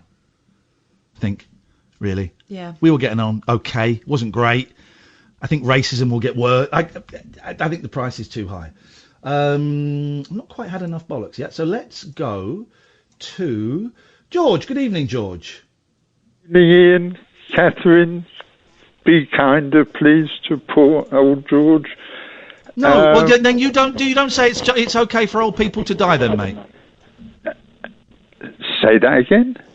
No, because I heard what you said the other day, and your tone about this has been disgusting. So I'll be kinder as long as you be kinder. There was a doctor caller on. Don't talk about another radio show. I wasn't listening. Talk about this show, please. Okay, you were talking about the media. I hold the media totally responsible for everything that's happening. Oh, George. No, I'm not doing it, mate. You're talking. What do you mean you're not doing it? I'm not going to let you spout your absolutely warped nonsense. It's not warped, it's truth. Goodbye, George. Goodbye, George. Thank you very much indeed. It's truth. 03444991000. This is Talk Radio. Late night, Iain Lee on Talk Radio. Got a nice little fire going. George the cat is Sparko in front of it, and the time of our lives. 03444991000 is the phone number. Listen, you want to come on and criticise the media, please feel free to. But to come on with the statement, I think they're entirely responsible for all of this. Well, it's simply not true. It's the media did not create COVID-19 or the coronavirus. So it's simply not true. So no, I'm not going to allow that. Let's talk about it, but I'm not going to allow sweeping statements like that. That would be insane. 0344 499 is the telephone number. If you want to give us a call, you'd be very, very welcome. Tell me about your dad. I like your dad. Which part about my dad? Well, yesterday he said I was looking around the close thinking, where's the old chap I could help? And then I realised I was the old chap. What was the one today? The one today, he sent me an email. Right. Listen, I blame Kath's dad more than the media. I love my dad, and he's very switched on normally. But computers are not his friend. No. He won't do any updates when he's alerted to do them because he thinks they're going to upload filth on his computer. Right. Okay. As if he hasn't got loads of that already. Right. So he's had this from my auntie. Right. I've just had this from your auntie. Why are you leaning over to me? Because I'm using the microphone. And I have to do this with my computer. So. Okay. If you know anyone using WhatsApp, by the way, we all know this is balls. This is the caveat. Oh, no. Because I don't want to read this out now because there'll be someone listening going, I've had that. I better send that on. We've just had loads of people calling in talking nonsense. Not everyone listening to this knows it's balls. Balls alert. Consider yourselves warned. If you know anyone using WhatsApp, you might pass on this. An IT colleague, my auntie's retired, so I don't know who this she used to work in a school. I don't know who this IT colleague is. Has advised that a video comes out tomorrow. One of the kids. Well, it's a special needs school, so again, I'm not sure that this is directly from my auntie, is what I'm saying. If you know anyone using WhatsApp, you might pass on this. An IT colleague has advised that a video comes out tomorrow from WhatsApp called Martinelli. Do not open it. It hacks your phone and nothing will fix it. Spread the word. If you receive a message to update the WhatsApp to WhatsApp Gold, do not click. And then there's 5 exclamation marks and it says pass on to all. My response to my dad. This is clearly bollocks. I'm cutting off your internet access. Love, Kate. And a kiss. And then he sent one back and he said, I suspect that's true. And I went, it is true. These things get sent out all the time. Not really sure what the point is apart from getting us all to spam our contacts. So I'm afraid I shall be round in the morning to withdraw your internet privileges. Please don't cause a scene. Kate. Philip Bailey, I've blocked you from the Talk Radio account. I've not blocked you from the account, but I've blocked you from being visible in the studio because, dude. Okay, I felt bad a bit before for calling you a racist. I'm going to do it now because listen to this, and then no one in the studio will be able to see your tweets for 24 hours. Mate, what the hell is wrong with you? Seriously. Spell SRSLY, seriously. The Chinese virus made in China in a facility equivalent to Porton Down to extinguish the economically growing West. Get your head out your ass, man. It's killed quite a significant number of their own people as well. They don't care. The Chinese are like that. They're vicious and brutal. Right. Have you never seen a Bruce Lee movie? Philip? I suggest you go and get some medical help, my friend, because that is you've been listening to too many extreme right-wing radio hosts. I don't know where you'd hear them. Can I suggest that you stop relying so heavily on YouTube for your news? Maybe read a book. Take care, my friend. I've blocked you. You can still tweet Talk Radio, but your tweets won't come to the studio for 24 hours. I suggest if you're not liking this woke lefty show, go and have a lie down. Go and watch some old Tommy videos on YouTube. You'll have a great time. Let's go to Mark. Good evening, Mark. Hello, Catherine and Ian. Hello, Mark. Hey, Mark. Hiya. You said about films. You watched what was it, Death Race, didn't you, some time ago on DVD? Oh, Jason Statham. Yes, I did. I've got a Jason Statham box set in the garage. Yes, man, I'm back. Result. The extras. Watch the extras on Death Race when they get shown all the various guns and stuff that they use. And there was also, because they filmed it, I think it is in Montreal, and they put all the shipping containers up so that the cameras wouldn't see Montreal, but Montreal, I think it's Montreal or Ontario. I can't remember what. But when they were filming it, they were using all the live rounds and stuff, and it sounded like World War III or something. But it's just the extras that are just really worth watching. They always use Canada. Canada's obviously got a great tax thing going on, because they use Montreal or Toronto for New York a lot. And when I was in the movie industry, I've taken a step back for personal reasons. But I made a movie with Angelina Jolie and Clive Owen. you? Yeah, I did actually. What was that called? It was called Beyond Borders. Yeah. You never mentioned it. I didn't know to tell you about it. And it was supposed to be London in the 80s, and we were filming in Montreal. So it really is a great place. What was it called again? Sorry. It's called Beyond Borders. I believe it's actually on Netflix, if you guys want to go and check it out. The one film you've just thought made me think of, The Descent, I think it's called, where 6 girls... You've seen The Descent, Kath? I tried to get my mate Paul Scoynes to watch that the week before me and him went caving, and rightfully he refused to. I tell you what, don't watch the sequel though. No, that's you've met good, Paul. Apparently. Yeah. You've met Paul yes. Scoynes? Yeah. Oh dear God. I was building a Mesolithic house at the time, and he'd come up with a camera. That's another story. But The Descent, anyway, because in the Descent, spoiler alert, they'll die, right? And they're like monsters. But in the sequel, some of them are alive, because the ending of the American film, the American company went, "Yeah, we don't like them all dying. Can they live?" And they went, "Yeah, I suppose so." But okay, they'll live. So they come back for the second one. They left it slightly ambiguous, but the making of it is very interesting, because it was all filmed in this country. And one of the locations was Tring, where the little, what was it? The little place where they meet up initially, the little house type thing. That was in Tring. And then the bits that look like they're supposed to be in Canada, I think were in Scotland. Are you there? There you go. All right. Yeah. No, I'm there. I'm just blocking balance. Anyway, a happy thing. Yes. Something to do for your mum, right? You might need gloves and do surgical things to make sure there's no lurgy, but borrow the award from Catherine. If your mum hasn't seen it, take it with you, but also take a photograph of it, print it, and if you've got a laminator, I suppose, laminate it so she can have a copy. Laminator. That is an excellent idea. In her room. That is an excellent idea, and I might do something like that. She has got my Mastermind trophy proudly displayed on her windowsill. And you know what, Mark? Thank you for that. 0344 499 1000. That's not a dumb idea. That is a good idea. Thank you, Mark. I appreciate that. If and when we ever get it back, we'll do that. We sent it off to get it rebranded, to have the right radio station and Catherine's name on there. And just before it was the worst time to send anything off. We'll probably never see it ever again. But it lives on in our hearts. We've got photos. This is great. This is what we want. We want that. We're looking for the good. Silver linings, isn't it? Yeah. Silver linings. Yeah. The coronavirus pandemic. This is according to OK Online. The coronavirus pandemic is upon us, and many of us are now working from home and self-isolating. Those of us living with a partner will see their relationship tested as they live in each other's pockets, arguing over the much coveted bog roll and unable to dilute each other's irritating habits. Yeah.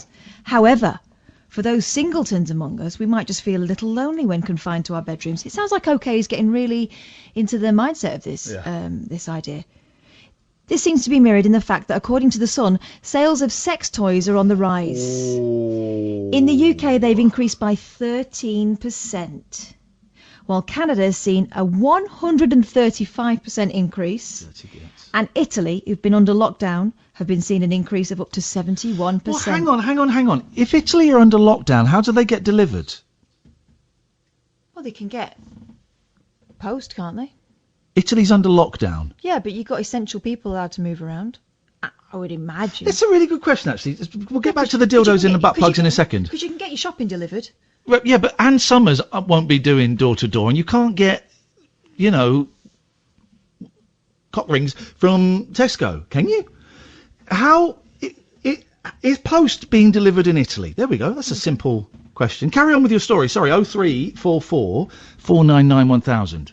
Men's wellness platform, Manual. See what they did? Oh, because that's like Manuel. That's Manuel, it would be. Because that's an Italian name. No, it's not. Well, it is. It would be Emmanuel. Manuel. No, Manuel's a Spanish name. Sì, Mr. Folti. No, Mr. Folti. he's from Barcelona. Well- In Italy. No. Manuel is an Italian name. No. Please, you're blocking the periscope. Well, I've got to read, so sorry, guys. Look at this.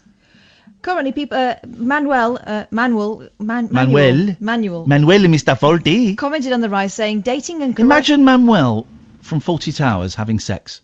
Well, he has. Yeah, but imagine it. Why? 'Cause it's just a funny thing. Oy. Currently, people around the world are attempting to limit their exposure to others, which includes time away from dating and meeting new love interests.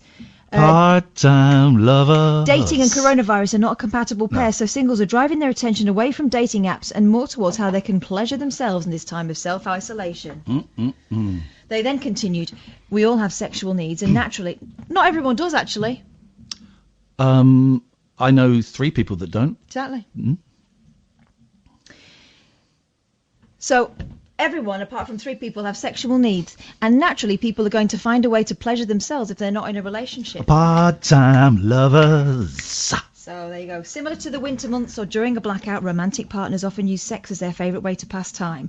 For those singles out there that still want to experience sexual pleasure at this time of social distancing, sex toys could be the answer. They've said the same thing about 3 different times, haven't they, there? Yeah, it's an important message to hammer home. Wash your hands. Harrison said, Harrison, you're too young to listen to that last bit, I'm afraid, sorry. You can still go out for lunch in Italy as long as you sit outside. Not dinner, though. Weird. Is it really? Can you go out for lunch? I don't think they're allowed out at all. Is it true? No, I'm not going to say that. Is it true? Because that's part of the rumour mongering that I'm trying to avoid. 034... You're allowed to go out to the park if you have a dog. 499 1000. This is Talk Radio. Late night, Iain Lee on Talk Radio.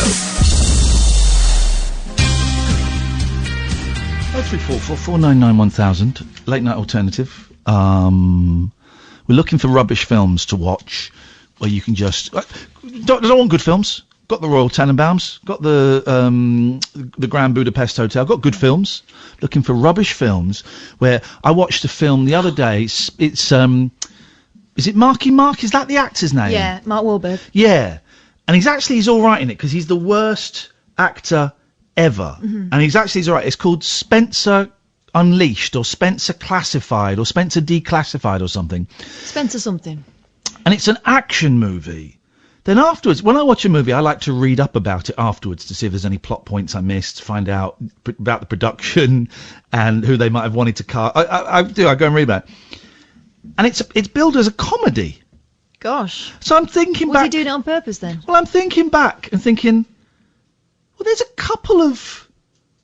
couple of stylized bits that are giggles, but it's not. It's an action film, and everywhere I go read it, it's, this comedy starring Mark Wahlberg. It's not a comedy; it's an action movie. Anyway, I watched that. Absolutely awful, but brilliant. I couldn't tell you anything. I know he drives a big truck at one point, and that's all I can remember. All right, my favourite rubbish film. Showgirls. Oh, yeah, I could watch that. I I don't think you've been watching it for the same reasons as me. Haven't had a chance to listen live the week, but the WFH podcasts were great. What's WFH stand for, Robert? What does that stand for? WFH. Haven't had the chance to listen live this week, but the WFH podcasts were great. Who found him?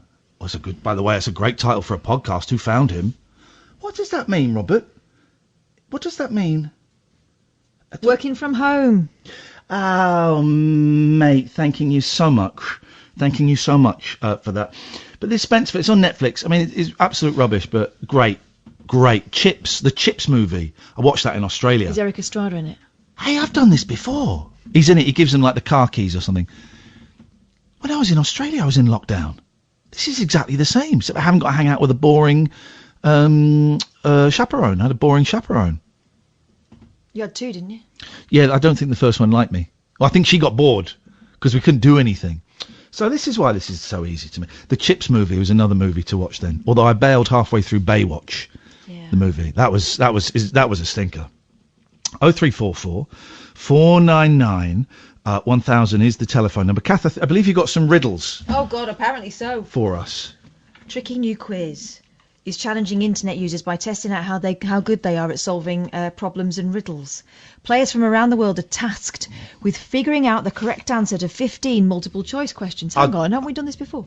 I'll do these. I'll be good at these. Created by Terry Stein and posted on Playbuzz. Yo, Terry, how you doing, man? We're going to do your quiz on Talk Radio, my friend. The Taskmaster claims most people will struggle to get even half of them correct. So, how many can you solve without taking to the internet? All of them. Scroll down to take the quiz, and then check your answers at the bottom. What is brown, has a head and a tail, but no legs? Oh, brown. No, so I want to say stool. Oh, it's got multiple choices. Well, don't let me read it. Don't read the multiple choices. I know it. Let me. Oh, Sam knows it. Sam knows it. Go on, Sam. Go on, Sam. Is it a penny? Yes, it is. All right. Well, let me do the next one, please, mate. It's my show. What has words but never speaks? These are easy. A book. Mm-hmm. Hey, here's one. Oh, go on. Do another one. What do you call a train full of bubblegum? This is a kid's joke. Choo-choo train. Boom. Did you know any of these, Sam, that I've just done? Duh. All right. The next one's competition. Next one. Here we go, Sam. Who comes in? No, who comes in first? Who comes in first wins. Okay. I mean, it could be that Sam's got the Sam won. page open now and he's cheating. You wouldn't do that, would you, Sam? Come on. No, of course not. Just get to it. I can be cracked, I can be made, I An can egg. be told, I can be played. A joke. What am I? A joke. Yes. Beat you, Sam? It was the delay. I actually said it ages ago. How do you catch a school of fish? You won't get this is crap. With a net, like the girl's name, Annette. That's one of the answers, but I don't think it's the right answer. How do you catch a school of fish? Sam? Oh, he's pretending he's answering the phones. This guy's a jerk. You Go won't on. get it. With a bookworm. Well, these aren't riddles. These are jokes. Jokes. All right, here's one. I am white when No. I am dirty and black when I am A towel. clean. What am I? No. Oh, hang on. Do you want the multiple choices? No, paper. No. It is paper. No. Penguin. Dead penguin. A nun that's been shot. No. Go on then. Blackboard. So, a guy was struggling with what's going on in the world. He wanted to end it all. God, that sounds terrible. Is he all right? He jumped off the top floor of a 100-story building. Oh, gosh. He survived. Mm-hmm. How? It was a doll's house? Made out of Lego? No. The top floor of a 100-story building. He jumped off it. Yeah, he survived and walked away. How come? Pourquoi? Pourquoi il a dit? He had a parachute? He had no... Sorry. I should have made it clear. It's not... he had no parachute. He jumped off the top floor of a 100-story... Okay. A guy was so stressed with what was going on, he stripped off all of his clothes... Right, why? And then jumped... Because he's gone a little bit loco. Why are we adding that detail? He's because he's not the stress that people are under at the moment. He went nuts. He took off all of his clothes. Yeah. What was he wearing? Naked. What was he wearing before, though? Jeans and a t-shirt. No socks? No socks. Loco. Oh. And he went to the top floor of a 100-story building and jumped off. And he survived and walked away. But Oh, I know why. It was a library. With Here we go.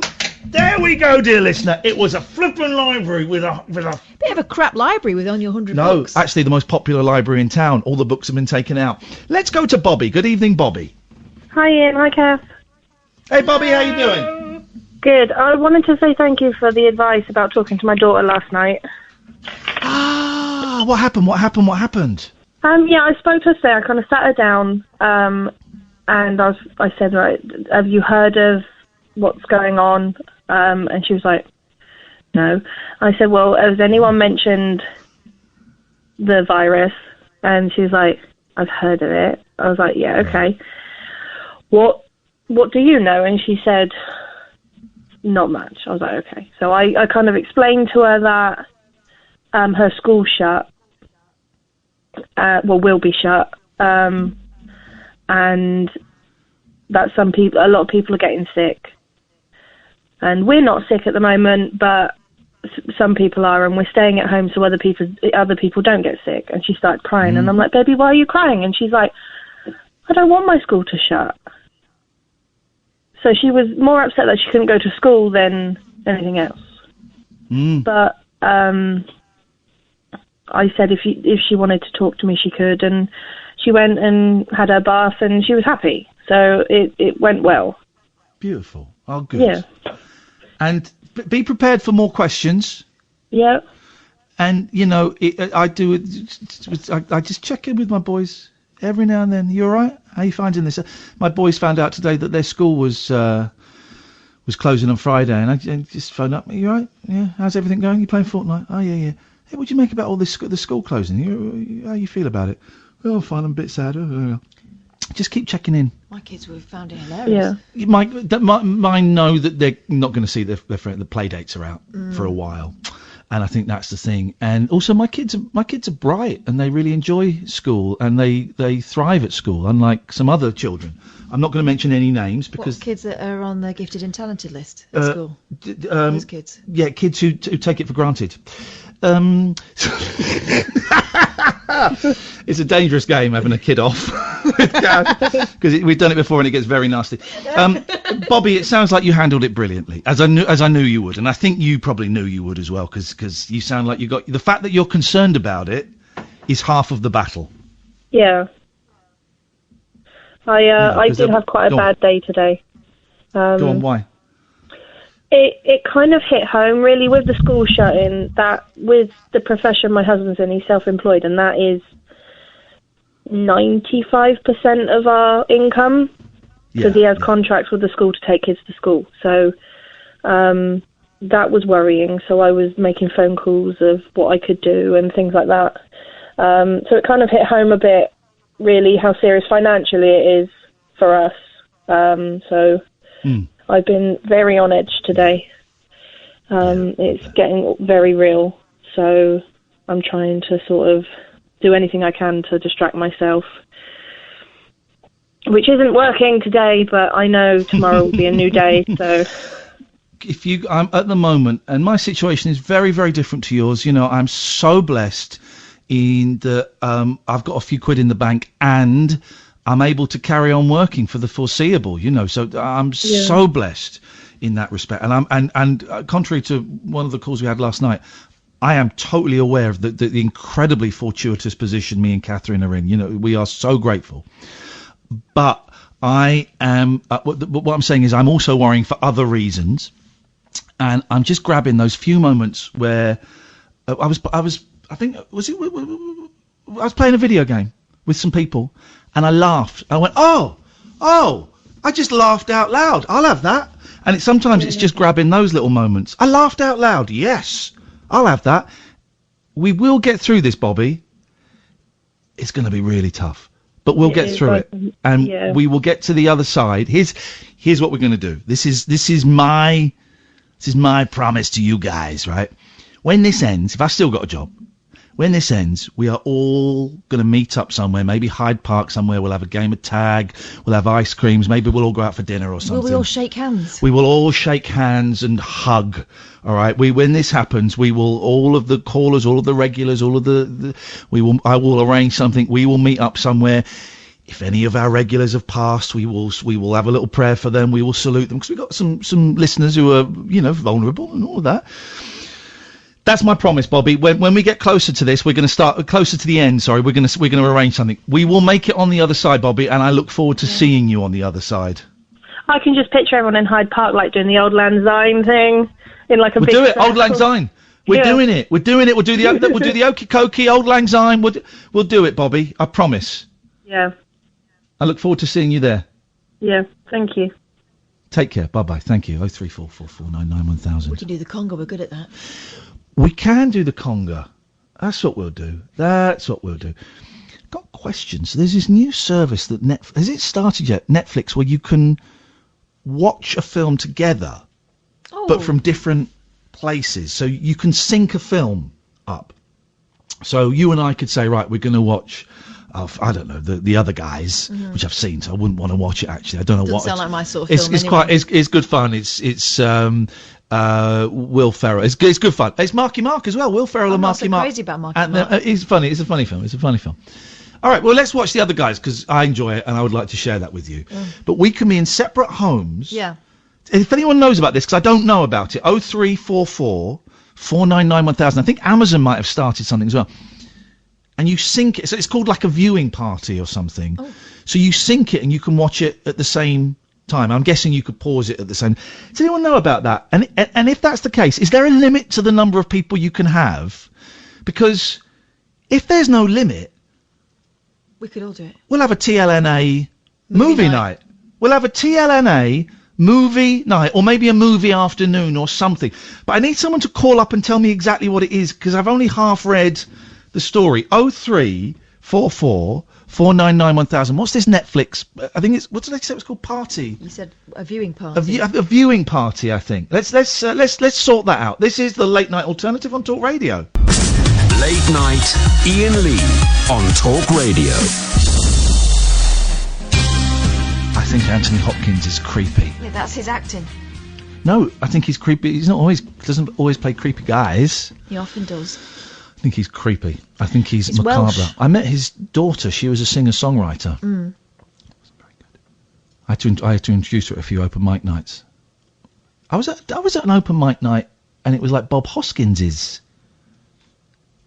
son or daughter was performing there.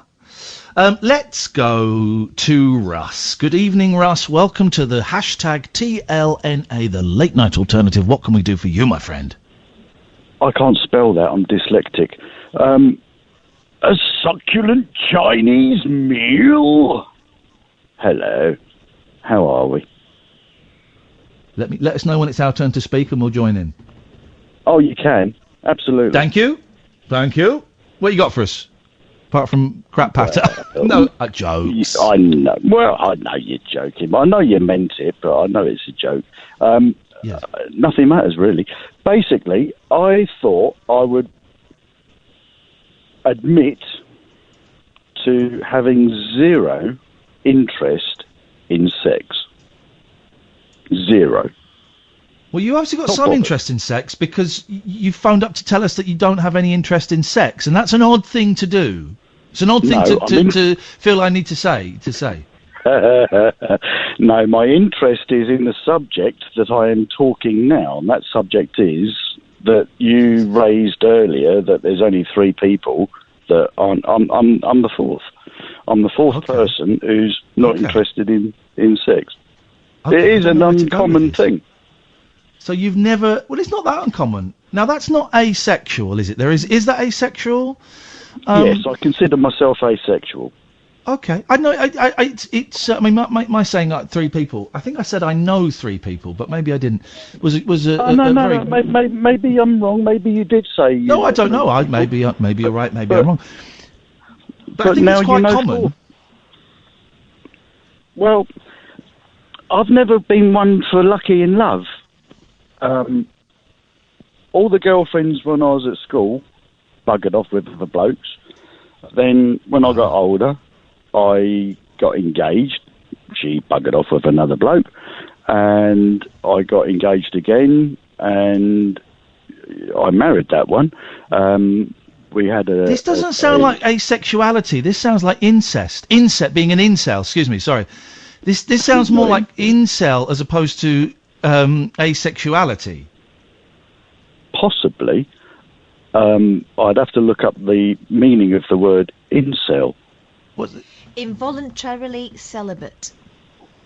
Meaning... No, not really involuntary. unfortunate. No, not really. Well, unfortunate, involuntary in the sense that every partner has been unfaithful, whereas I haven't. So each time I've been demoralised. and it hurts too, especially when the wife does it. So when my marriage was over, I mean, it's a long time ago. I'm not still crying over it, but I miss my daughter, obviously. But there was anger and things like that got involved, and that there's a fine line, isn't there, between love and hate? So they say. No. They're very I don't understand that. Well, they're both very powerful emotions. Yes. And to an extent uncontrollable, in as much as you cannot control them, the onset of those feelings, because they're emotions, they're part of us. It's like anything that we feel, if it's genuine, and it's difficult to understand. Like, for example, as you go through adolescence or pre-puberty, you confuse lust and love.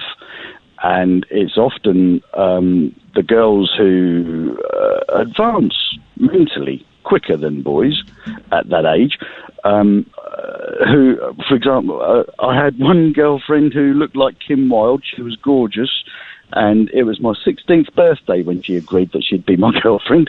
And we were on the train going to Brighton to get the VHS copy of the Rocky Horror Picture Show that she was infatuated with. And Tim Curry in stockings didn't do it for me, yes. But the man's an amazing actor.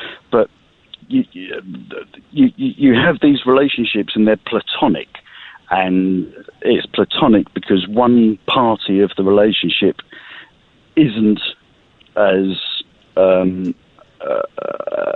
willing to be in that relationship in that sense as the other person. So you've got a difference of balance between the two people. And that's you. That was you. That was you. Well, you were the party on the wrong that was. Side. I was always. Right. And so you never wanted to have sex with any of them. Oh God, no! I did, but now I don't, because of my lifetime of poor experiences. I am now no longer interested. I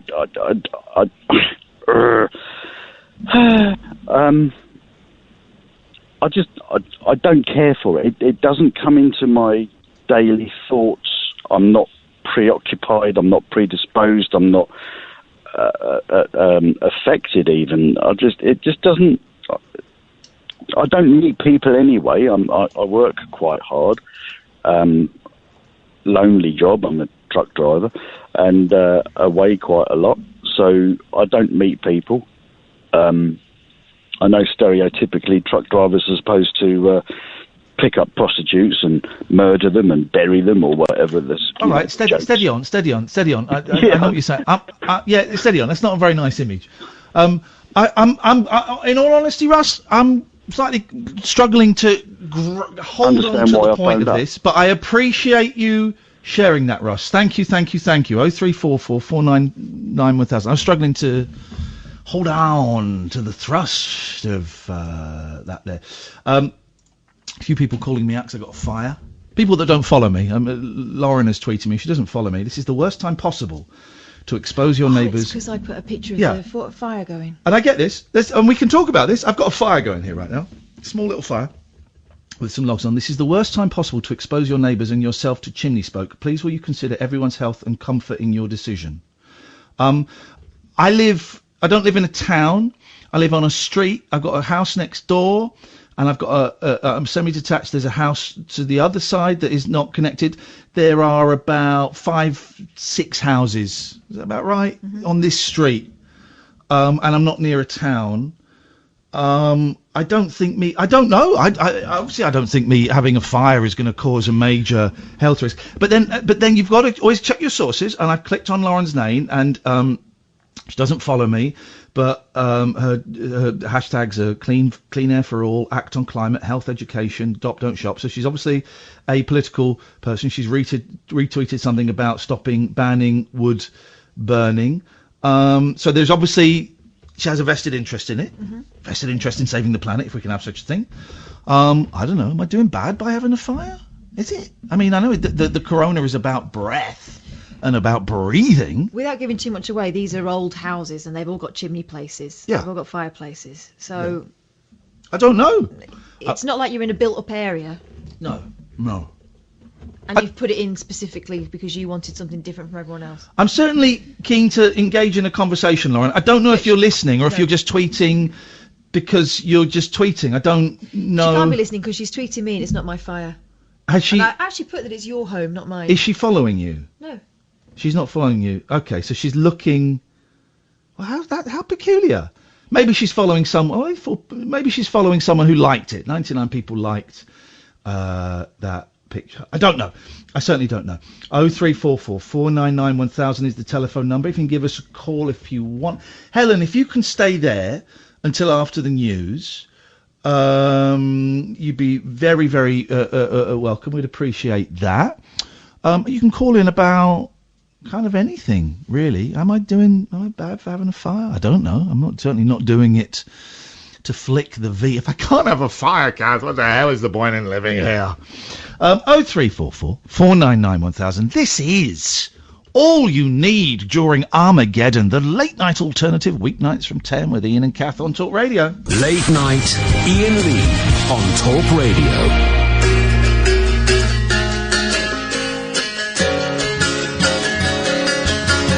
The wind is in from Africa. Last night I couldn't sleep. Oh, you know it sure is hard to leave here, Carrie, but it's really not my home. My fingernails are filthy. I've got beach tar on my feet, and I miss my clean white linen and my fancy French cologne. Oh, Carrie, get out your cane. Carrie, get out your cane. Put on some silk. I'll put on some silk. Oh, you're a neat old daddy, but I like you.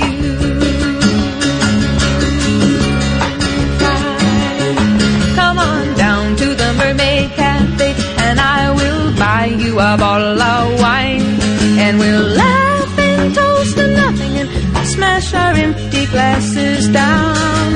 Let's have a round for these freaks and these soldiers, a round for these friends of mine. Let's have another round for the bright red devil who keeps me in this tourist town. Come on, Carrie, get out your cane. I'll put on some silk. I'll put on some silk. Oh, you're a mean old daddy, but I like you. I like you. I like you. I like you. Maybe I'll go to Amsterdam, or maybe I'll go to Rome, and rent me a grand piano and put some flowers around my room. But let's not talk about fairy wells now. The night is a starry dome, and they're playing that scratchy rock and roll beneath the Macklemore moon. Come on, Carrie, get out your cane. Get out your cane. Put on some silk. I'll put on some silk. You're a mean old daddy, but I like you.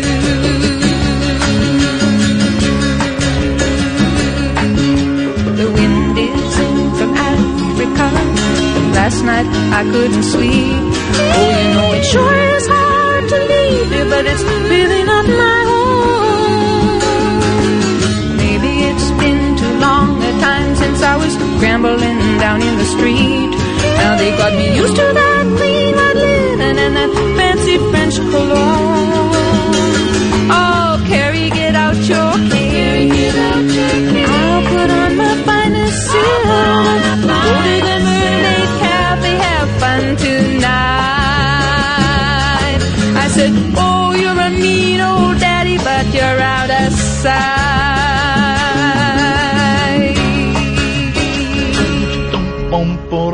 Oh, we can see when our microphone is on. Look, it's that with the oh, we're on the radio. Hello, dear listener. Late night alternative. I'm Iain Lee. Who are you? George. George the cat is here. You can watch us on Periscope. We're streaming this on Periscope, but we're not making a big deal about it tonight because if you're watching on Periscope, you can't hear the calls yet. I need to buy another lead And over time, I want to make this as kind of... I know it's very interactive anyway, but I want to get back to the streaming. I think that's kind of important during something like this. You know, we might get told otherwise, but I want to make this show so that maybe you'd be more... This is it. This is what I'm trying to say.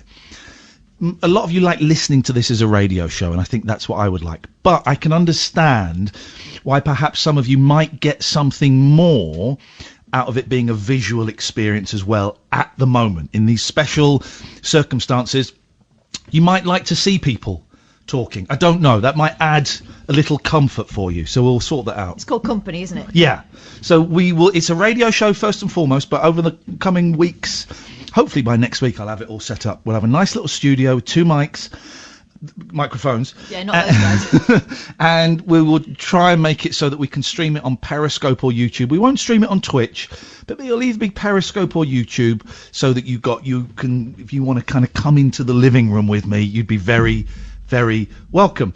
0344 499 1000. If you've just tuned in, welcome. We're not completely ignoring the dreaded lurgy, but we're trying to have a laugh if we can. If you're feeling lonely or a bit pressured or anxious or scared or whatever, you're very welcome to give us a call. And haven't really got much that we can say, but we can certainly offer our experience. And you will be inspiring others. Maybe one of the listeners can help. We're on until 1. Then after 1 o'clock, it's the brilliant Daryl Morris, who I'm a big fan of. He wrote a brilliant piece the other day, which seems really old-fashioned now that we're about taking mental health breaks. And sorry, I've just had shepherd's pie. And it's a really interesting blog. And he's on from 1, and he is really keen, I know, to carry on the phone calls. Up until 2 weeks ago, his show was still newsy, but was very newsy, and would have lots of guests and, you know, pre-recorded packages and stuff like that. I think he's, and Darryl, if I've got this wrong, please let me know. I think he's keen to talk to you guys and to hear what you have to say throughout the night. He said something really interesting last night. He said a lot of very interesting things last night. Oh, I don't listen. Oh, I do. It's good company. I've got an hour's drive home, you see. You're lucky that you live in the studio now. Yeah, but I'm also unlucky in that you come to the studio every single day. Anyway, he said, you know, let's process this together, and that's kind of what it is, isn't it? Yeah, 3 o'clock on Thursday morning is a really weird time to be on your own and be riddled with anxiety. It was a weird time before all this happened, Yeah. and then now, anyway. So Daryl's a great chat if you fancy someone to talk to. Let us go on. You've got something you want to say? No, I'm just watching the cat go for my shepherd's pie that I've not finished. It's not a euphemism. Let's go to Helen. She's been waiting for 20 minutes and 28 seconds. Good evening, Helen. Good evening. By the way, if you're watching on the Periscope, you can see my one of my cat's bums. I do apologise. Turn my computer off. Helen, what have you got for us? Can I have a bit of a moan if I promise to finish it with something quite positive? Let me speak to the team here. Can Helen... Oh, I love a moan. Let her have a moan. Okay, the moan is on, Helen. Okay, so we've all been in the same position about the shops and them not having the stuff we want to buy and all that. So over the last few days, I've been trying to get nappies and powdered milk for one of my grandsons, 2 of my grandsons. Yeah. So nappies are like gold dust at the moment, but I've managed to get a couple of packets, so we're okay for a couple of weeks maybe. Okay, good, well done. Powdered milk. Not happening. Little grandson has to have a certain one that stops him vomiting. Okay, it's thicker. Yeah. Been all over the place trying to get this flipping milk. Finally, my lovely chap managed to get one over by where he lives, so that buys us a week, almost. But I'm just so annoyed with everybody buying everything that they don't need, because it leaves shelves empty for people that need it. And my parents have just today started to self-isolate. They're in their 80s, and they had their last shopping trip today for the foreseeable, and they couldn't get what they wanted, and I'm just so frustrated with everybody. So I'll be shopping for them from now on and dropping it in their porch. Have you seen the brilliant clip of Lorraine? Have you seen that clip of Lorraine, Helen? It's like the 3-second elderly clip. lady. Stop buying pasta! She's right. her. She's right. She It's really so made funny. me laugh today. And she's right. And people are being selfish. I get why people are being selfish. They're afraid, and they are afraid that they will not be able to get the stuff that they need because they're hearing stories like yours about not being able to get the stuff that they need. So they think, sod it, I'll have it all. I get it. I totally get it. But the reason that you can't buy stuff is because somebody else is buying all of it. And everybody... And I think this will happen, Ellen. I'm really confident this will happen, but it might take a little while, and that doesn't help people like you who haven't got the things now. I think people will calm down. I think they will realise that, you know, instead of buying 4, you buy 2. I think so. Also, supermarkets are restricting go people on. to 3 of anything. Yeah, the supermarkets are putting limits on what you can buy. In fact, my ex-wife tried to buy 2 big packs of toilet roll. Not in any way for hoarding things. She didn't even cross her mind. It's just what she does. She does a big shop every 6 weeks, and the shop said, "I'm really sorry, you can only buy one of those." A friend of mine went into one of the boot stores near where we live and was told she could only have 1 packet of paracetamol. She wanted to buy 2. Yeah. Who would only let her have 1. Have you got paracetamol? Yeah, somewhere. Can I have them? Okay. I'm entertaining the nation. Yeah. I'm like the Queen. I'll see what I can do for you. I haven't got any paracetamol. I'm really sorry, Helen. It must be a nightmare. It is. And can I also... I think it'll calm down. I think I hope everyone's in so. shock at the moment, and there's been a scramble. Speaking of which, here comes the cat again. But There's been a can I scramble. also I add- have faith. Go on, yeah. Can I also add that there's a lot of smaller independent shops, like our local post office, who is selling hand wash for like $19.99 a bottle. And I even looked online at one of the big online people. They're selling the milk that we buy for £10.49 a tub for £28.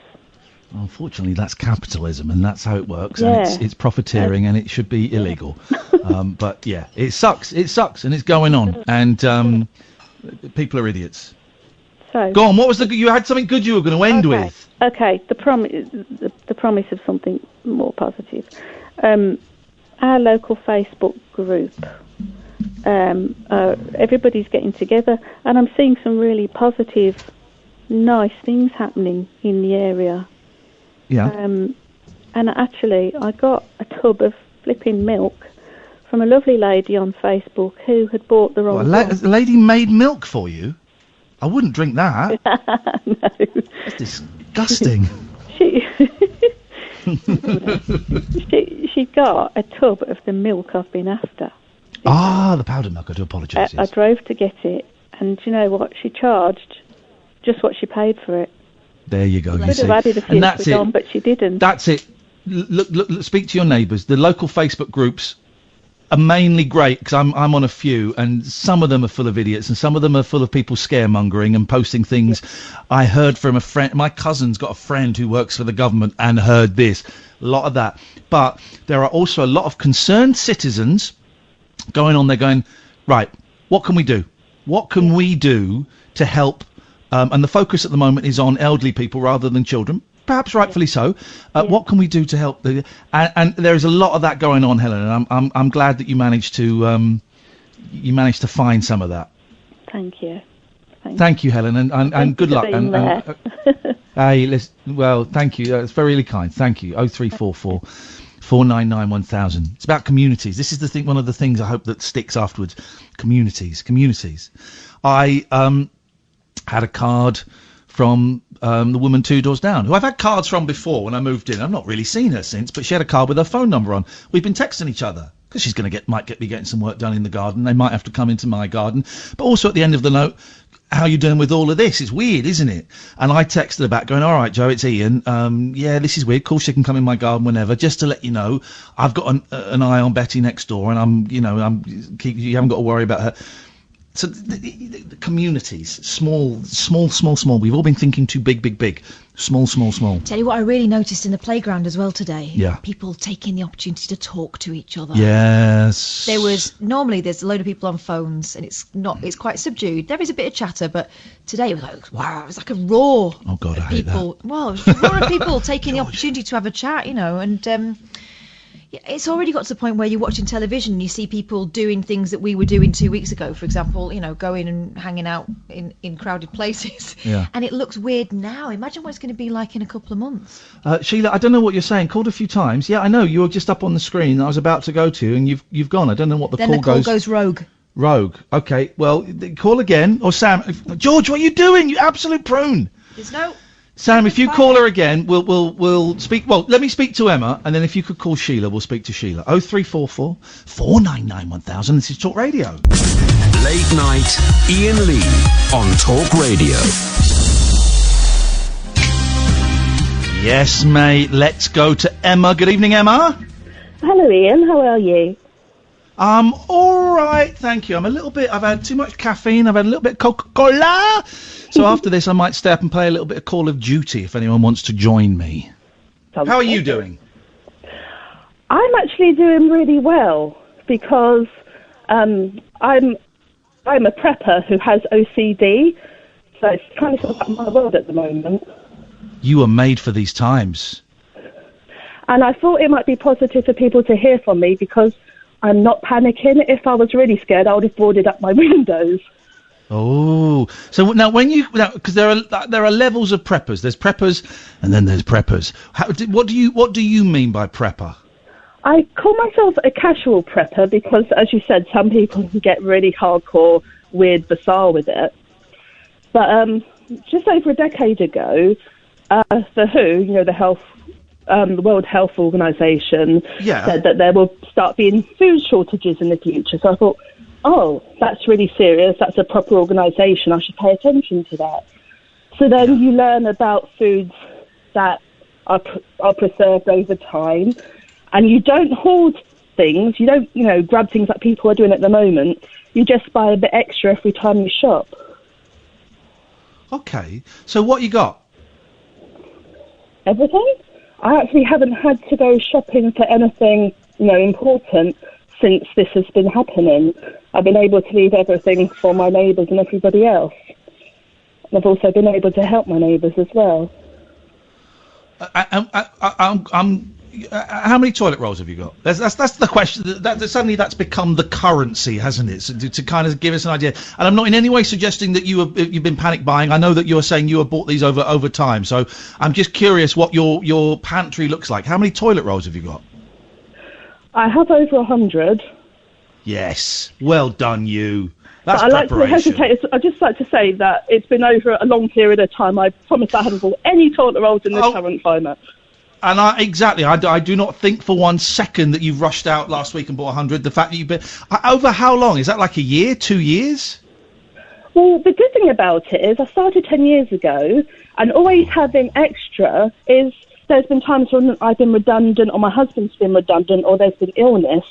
So it's always been useful. There's always periods in your life where you don't have money, and if you have an emergency supply that can last you for months, it's just so helpful. And also, my community like to think that we might have made hand wash and hand gel, etc. people make more because we were buying it earlier when the crisis was first happening in China.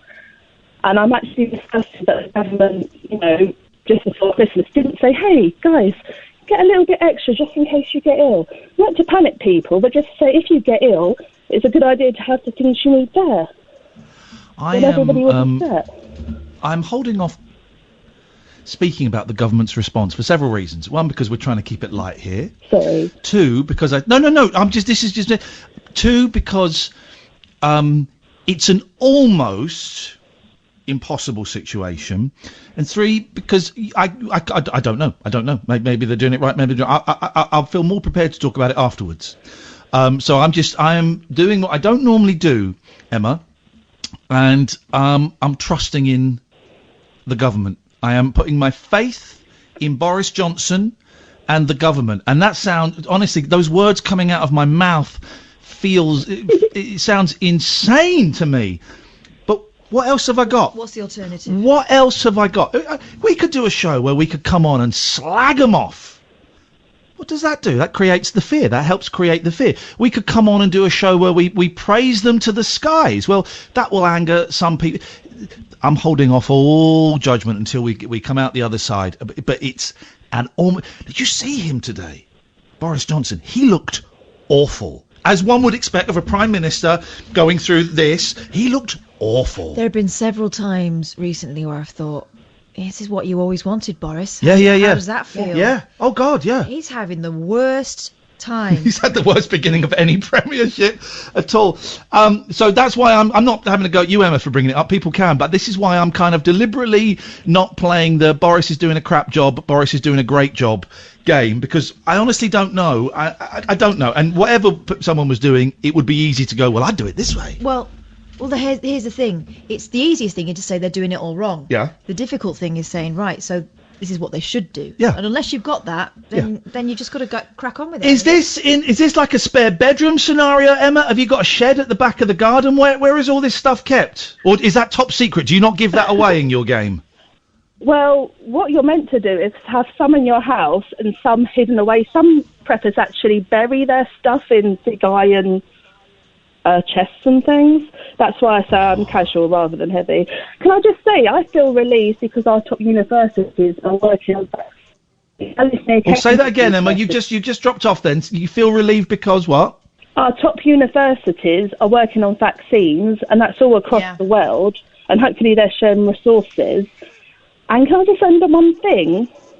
Yeah. Can I just interrupt and say, also, don't worry, I'm working on vaccines. Yeah. I'm working on vaccines. Yeah, but Cambridge University, they're on it. No, yeah, that's fine. I'm working on vaccines, and if I get a vaccine first, I will be distributing it to 5 lucky callers. Wow. But I did find it fascinating. I saw a report today about that, Helen. The fact that they started out with a kind of a maths equation that was sent around to everyone, and now they're all on it. Yeah, it's not maths, it's chemicals you need to work with. And I'm looking at, well, at the moment I'm experimenting with washing up liquid and Tic Tacs. And I think I'm getting very close. Don't worry, Emma and Catherine, you guys laughing? That's great. I'm not laughing. Yeah, no, exactly. I know you're serious. Exactly. When I tell you what, you guys, you can die, Emma, with your 100 toilet rolls. See, you can't take them to heaven with you. You're threatening to kill her now. No, I'm not. That's not a threat to kill. I'm saying she will not be getting my vaccine, my serum. When she will not be getting my serum, and you will not be getting my serum. Wait till you run out of Tic Tacs. You'll be calling Emma. I'm getting so She's angry got a now. stash. Emma, what was the final thing you wanted to say? The previous caller was talking about companies being greedy. My local distillery, sorry, I can't say that properly, distillery called in the Fenlands, their excess alcohol that they use, they've actually been making hand sanitizer, and I've been telling people to come there with containers and been giving it away for free. Wow. So there are good people Emma, as well as bad. There are good people out there, Emma. Thank you very much indeed. You're welcome. Funny, we had a call last night. Thank you, Emma. 0344 499 1000. The laughed actors being out of work, but it's not because it's not just actors. It's the guy that sweeps the stage. It's the woman that operates the lights. It's the person that does the sound. It's all of those people. And here's an interesting thing: for the live shows that we do, quite often, if I'm in charge of the tickets, we use a website called Ticket Source, which sells tickets through, and it's a great, really brilliant little service. And they've been going for 10 years. And they sent out an email today saying, because obviously they said we have never in our 10 years had so many events cancelled. We normally, at the end of the day, we have about 20 tickets, and by tickets they mean sort of inquiries like complaints or the service not quite working. Right. 20 tickets that we leave at the end of the day and we start them the next day.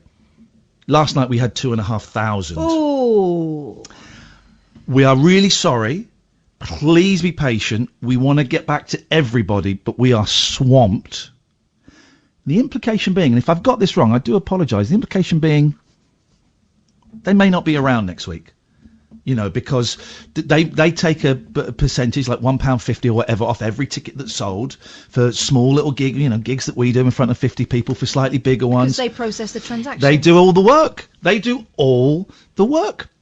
And the tone of this email, which I can't get on this computer, the tone was, we're really worried, and we might not be. We've been here for 10 years, and we might not be here next week. And it's so okay. You can laugh at actors if you want. And I thought that was such a mean call last night, really mean. But it's not just the actors. It's this small team of people that run this ticketing website. It's the people that print the flyers, the people that go out and put the posters up. It's everybody. And also, thinking this today, right?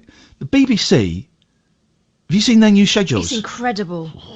They have rolled out the most incredible programme of things for kids that are staying home because they can't go to school, things for people who are worried about health implications, advice programmes. Religious programmes, They've changed everything. They're going to knock EastEnders on the head for a while, aren't they? Yeah. It is the most. They're going to have regular updates. They're going to have panel shows with experts. Say schools programmes. The Radio 4 is digging out all of its old sports, its drama, and all of those. And it's not just TV and radio. They're going to do stuff online for the kids and for adults as well, obviously. But you know, thank God for the BBC. Thank God for the BBC. ITV will be doing something. It won't be as thorough as that. Sky won't be doing that. It's amazing. And also, we mentioned Narina Palo, who's doing concerts every Thursday, 8 o'clock for free online. Not quite. I don't know if it's YouTube. I'll find it and we'll let you know. That's why we need the BBC. That's why we need the arts. Oh my! That's what it's for. That's what those things are for. The arts are to take you out of the gloom of your life. Now, everyday life, you kind of think, oh, who needs art? Oh shit! Now we need art. Yeah. Now we need artists and actors and musicians and writers. Now you'll realise it's not a luxury. No. You can get function. And I get that the functional stuff is important. Of course it is. Yep. But where would you be without that little bit of escapism? Oh God, this is why I'm talking about rubbish films, because art with a very, very small italicised A. But that's what it's for. In fact, musicians are giving up their time to do free concerts online. That's why we need art. One of the most powerful things I've ever seen was a film I watched last week, week before, was it? Jojo Rabbit. Now, that's supposed to be a funny film, right? That's flim flam, right? Absolutely not. Absolutely not. That is a film that I'm going to carry around probably for the rest of my life. An incredible film. And that's because someone had the ability to imagine and to make us imagine too. And that's such a powerful thing. And for someone to come on and suggest, as happened yesterday, that those people should get a proper job and there's no sympathy. Give up the dream, get a proper job. Insane. Okay, so we all have proper jobs. Where's the dream factory? Jealousy. I don't want to blow smoke up in fact, no, let's not blow smoke up our trumpet. Daryl Morris, who's on afterwards, okay? It could be argued that by some mean people, that his job is a luxury, right? Who needs radio? And I've struggled in the past to argue the value of what I do, right? But someone like Daryl, who's broadcasting 1 till 5, the arse end of the day, right? We need that now more than we need a breakfast show, because it's 2:30, 3 o'clock, 4 o'clock in the morning when people are sat in bed going, oh my God, my mum's going to die. What am I going to do with the kid? That's when people need to switch on a voice and hear something that takes them out of this. So we need Daryl Morris more than we need drive time, more than we need breakfast. I genuinely believe that. And not to, diss those presenters. That's the time when people are scared and alone and on their own. So art, man, we need art. We need the BBC. The BBC, wow, amazing. Got a feeling the BBC are going to. I don't see how they can't waive the licence fee at some point this year. Ah, man. 03444991000. Sheila, you'll be next. This is Talk Radio. Late night, Iain Lee on Talk Radio. I'm not Say really, that to the boys and girls. The toilet paper thing, I'm not that bothered about it. Also, if you're going to eat all that pasta, you won't be using it anyway. I had the boys. This is gross, right? But I had the boys in the car the other day, and I said, "This toilet paper stuff is weird, but I've got a solution." Oh yeah, what's that? I said, "But it's great. It works really well." It's called washing your bum. What I've done I said, you know the plugs you get in sinks? Well, I've got one up my bum. Oh my God. And they're like, right, okay. I said, it's great because it just stops it going out. And then, like, once a week, I pull the plug out and it all comes out. I said, it's disgusting and it's horrible. And if I'm honest, it's really painful having the plug in. It's also really, really painful on your stomach because you really need to go. And so it's unpleasant, but it saves toilet paper. Now, I've got 2 of these plugs for you guys if you're up for it. And you can see them going, no, I don't think so. I'm amazed those kids believe anything you say anymore. Oh, God. Well, when we tell them Sunday night, Monday morning, yeah, I know you're off school for potentially 6 months, but Boris Johnson has said you have to wear your school uniform every day. You've got to harness the power of their mum, because they won't believe you, but if she says it... If you've got kids, you've got to join us with this. On Monday, if your kids are off school, tell them they have to wear their school uniform and make them a packed lunch, please. We've got to find the laughs where we can, Catherine. Let's go to Fake Sheila. Good evening, Fake Sheila. Hello, hi, honey. I've got loads of stuff to say that I don't know how I'm going to be say it so quickly now. You don't know what? I've got a lot to say. Okay, well, we'll get on with it and we'll see where we get. You might get to say it all, you might not get to say it all. But instead of giving us... Okay, all right. Jesus. Okay, so... You said you're going to see your mum tomorrow? No. Oh, okay. I said I'm not going to see her until the weekend because I've been in contact with someone who... I may have been in contact, I don't really know, with someone who may have the virus, so I'm going to wait until the weekend. Okay. I don't want to upset you, Ian, but what's happened to me today? I can't see my dad for a month. Okay. I'm sorry, I don't want to upset you. I don't know if that's happening everywhere. Tell me... Okay, don't worry about me. Tell me what's happened. No, I just feel like I'm triggering people and I don't want to do that.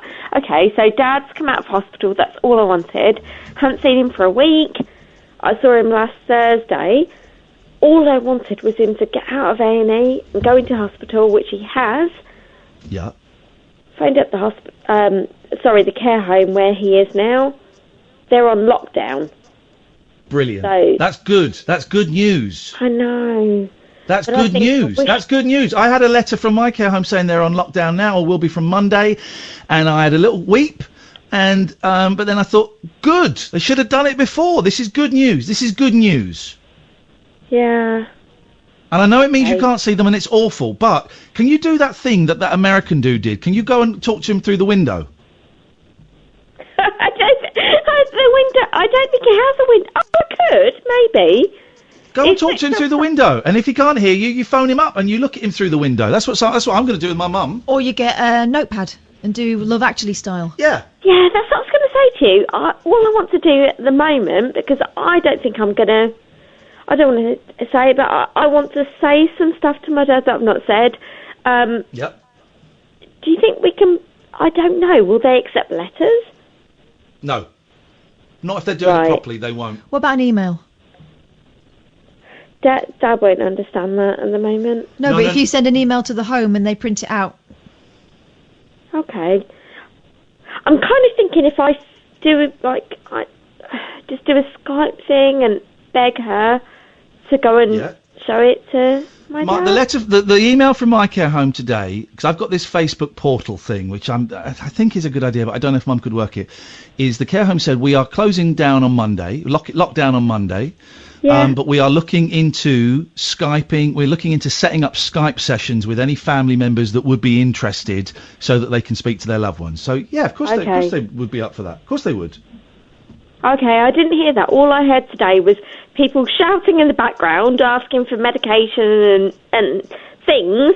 And I said, "Oh, Dad's just been discharged from hospital. Has he gone in?" Because there's a bit of an issue with whether they would accept him because he was from hospital. Yeah. But finally they did, and then I was told, "Oh yeah, he's come in. He was so happy. He walked in. He was so smiling. Oh, I've got a lovely room here."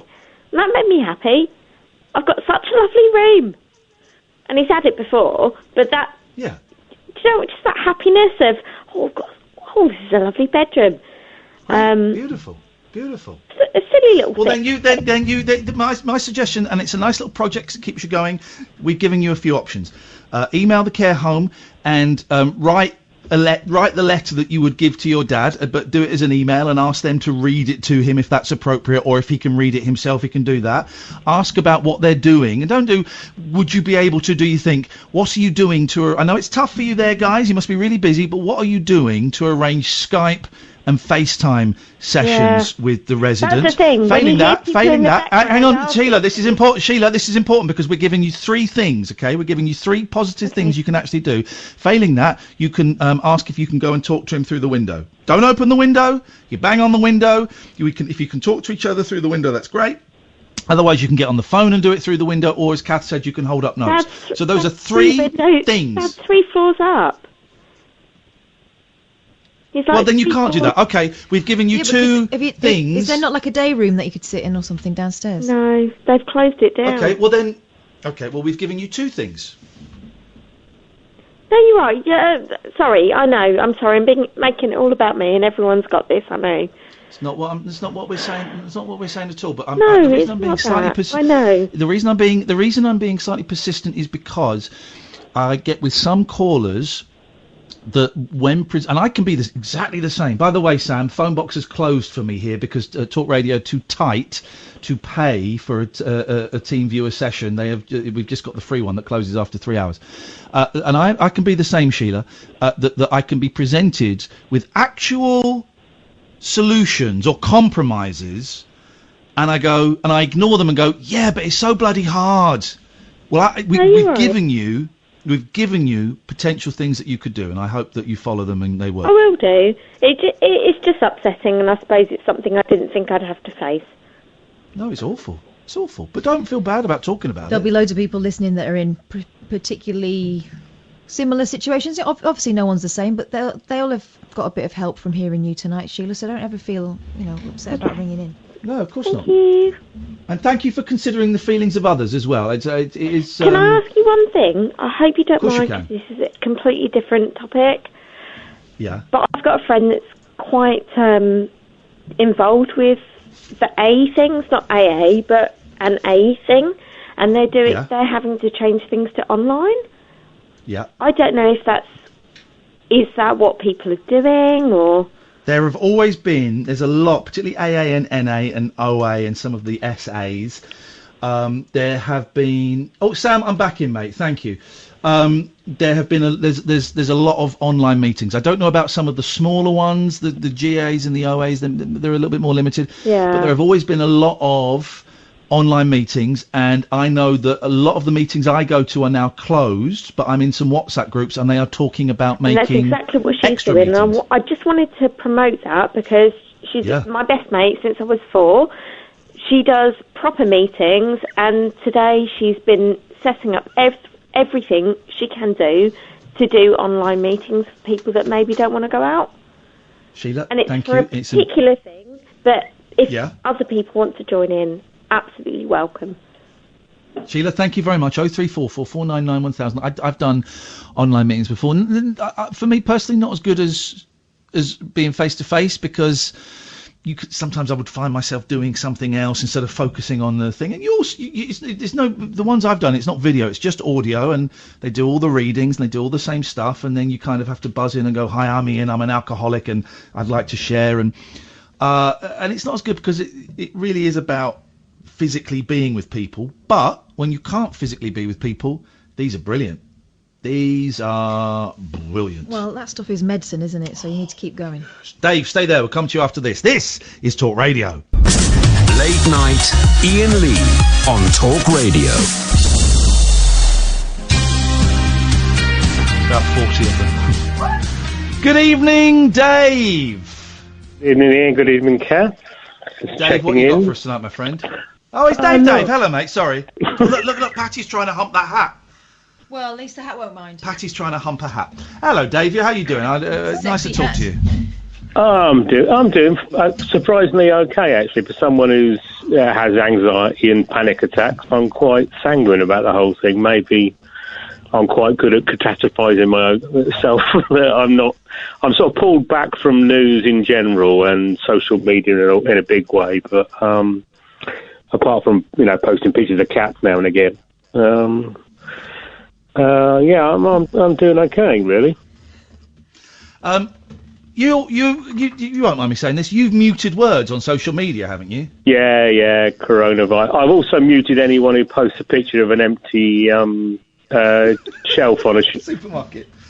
Because I was out today and I went to a lot of sort of small versions of the big ones, the extras and not the extras, the locals and the little ones, and they had most of and sort of like what we used to call corner shops or just like little independent shops, and they had loads of stuff, and it just seems to be the big supermarkets where the big people are going and just hammering it, and it's I don't think it does any good really. So I've sort of muted people who are doing that as well. Just like I just don't want to have to look at it. And you could say that's sort of protecting yourself, putting yourself in a bubble, but well, we're allowed to because it's. I'm finding, and Dave and I have had a few private chats on DM. I've had a few kind of private chats with a couple of the male listeners about stuff, and it's overwhelming. Beyond anything that we have ever experienced. And when I say we, I'm kind of talking about you and me, Dave. Actually, it's overwhelming beyond anything. And excuse me, I can't handle 24 hours of it. It drives me nuts. I can handle 3 or 4 minutes this point in the day. I can handle 25 minutes a little bit later in the day, and then I can't I can drip feed it. And we're allowed to switch the radio off. We're allowed to switch the news off. I was listening to James O'Brien today, who I love, and it was making me so scared. And that wasn't his intention at all. His intention is completely the opposite. This was just me. It's making me scared. And I was lying in bed, and I thought, I can turn this off. And I've got Spotify on my phone, and I've got a Bluetooth speaker by my bed. Let me play some music. And when I knew that Kath was coming round, I said, all right, I've been setting up all the equipment. I'm just going to go up and have a little lie down, not for a sleep. I'm just going to listen to some music. I'm going to read a book. Just to, get decompress. Away. Decompress.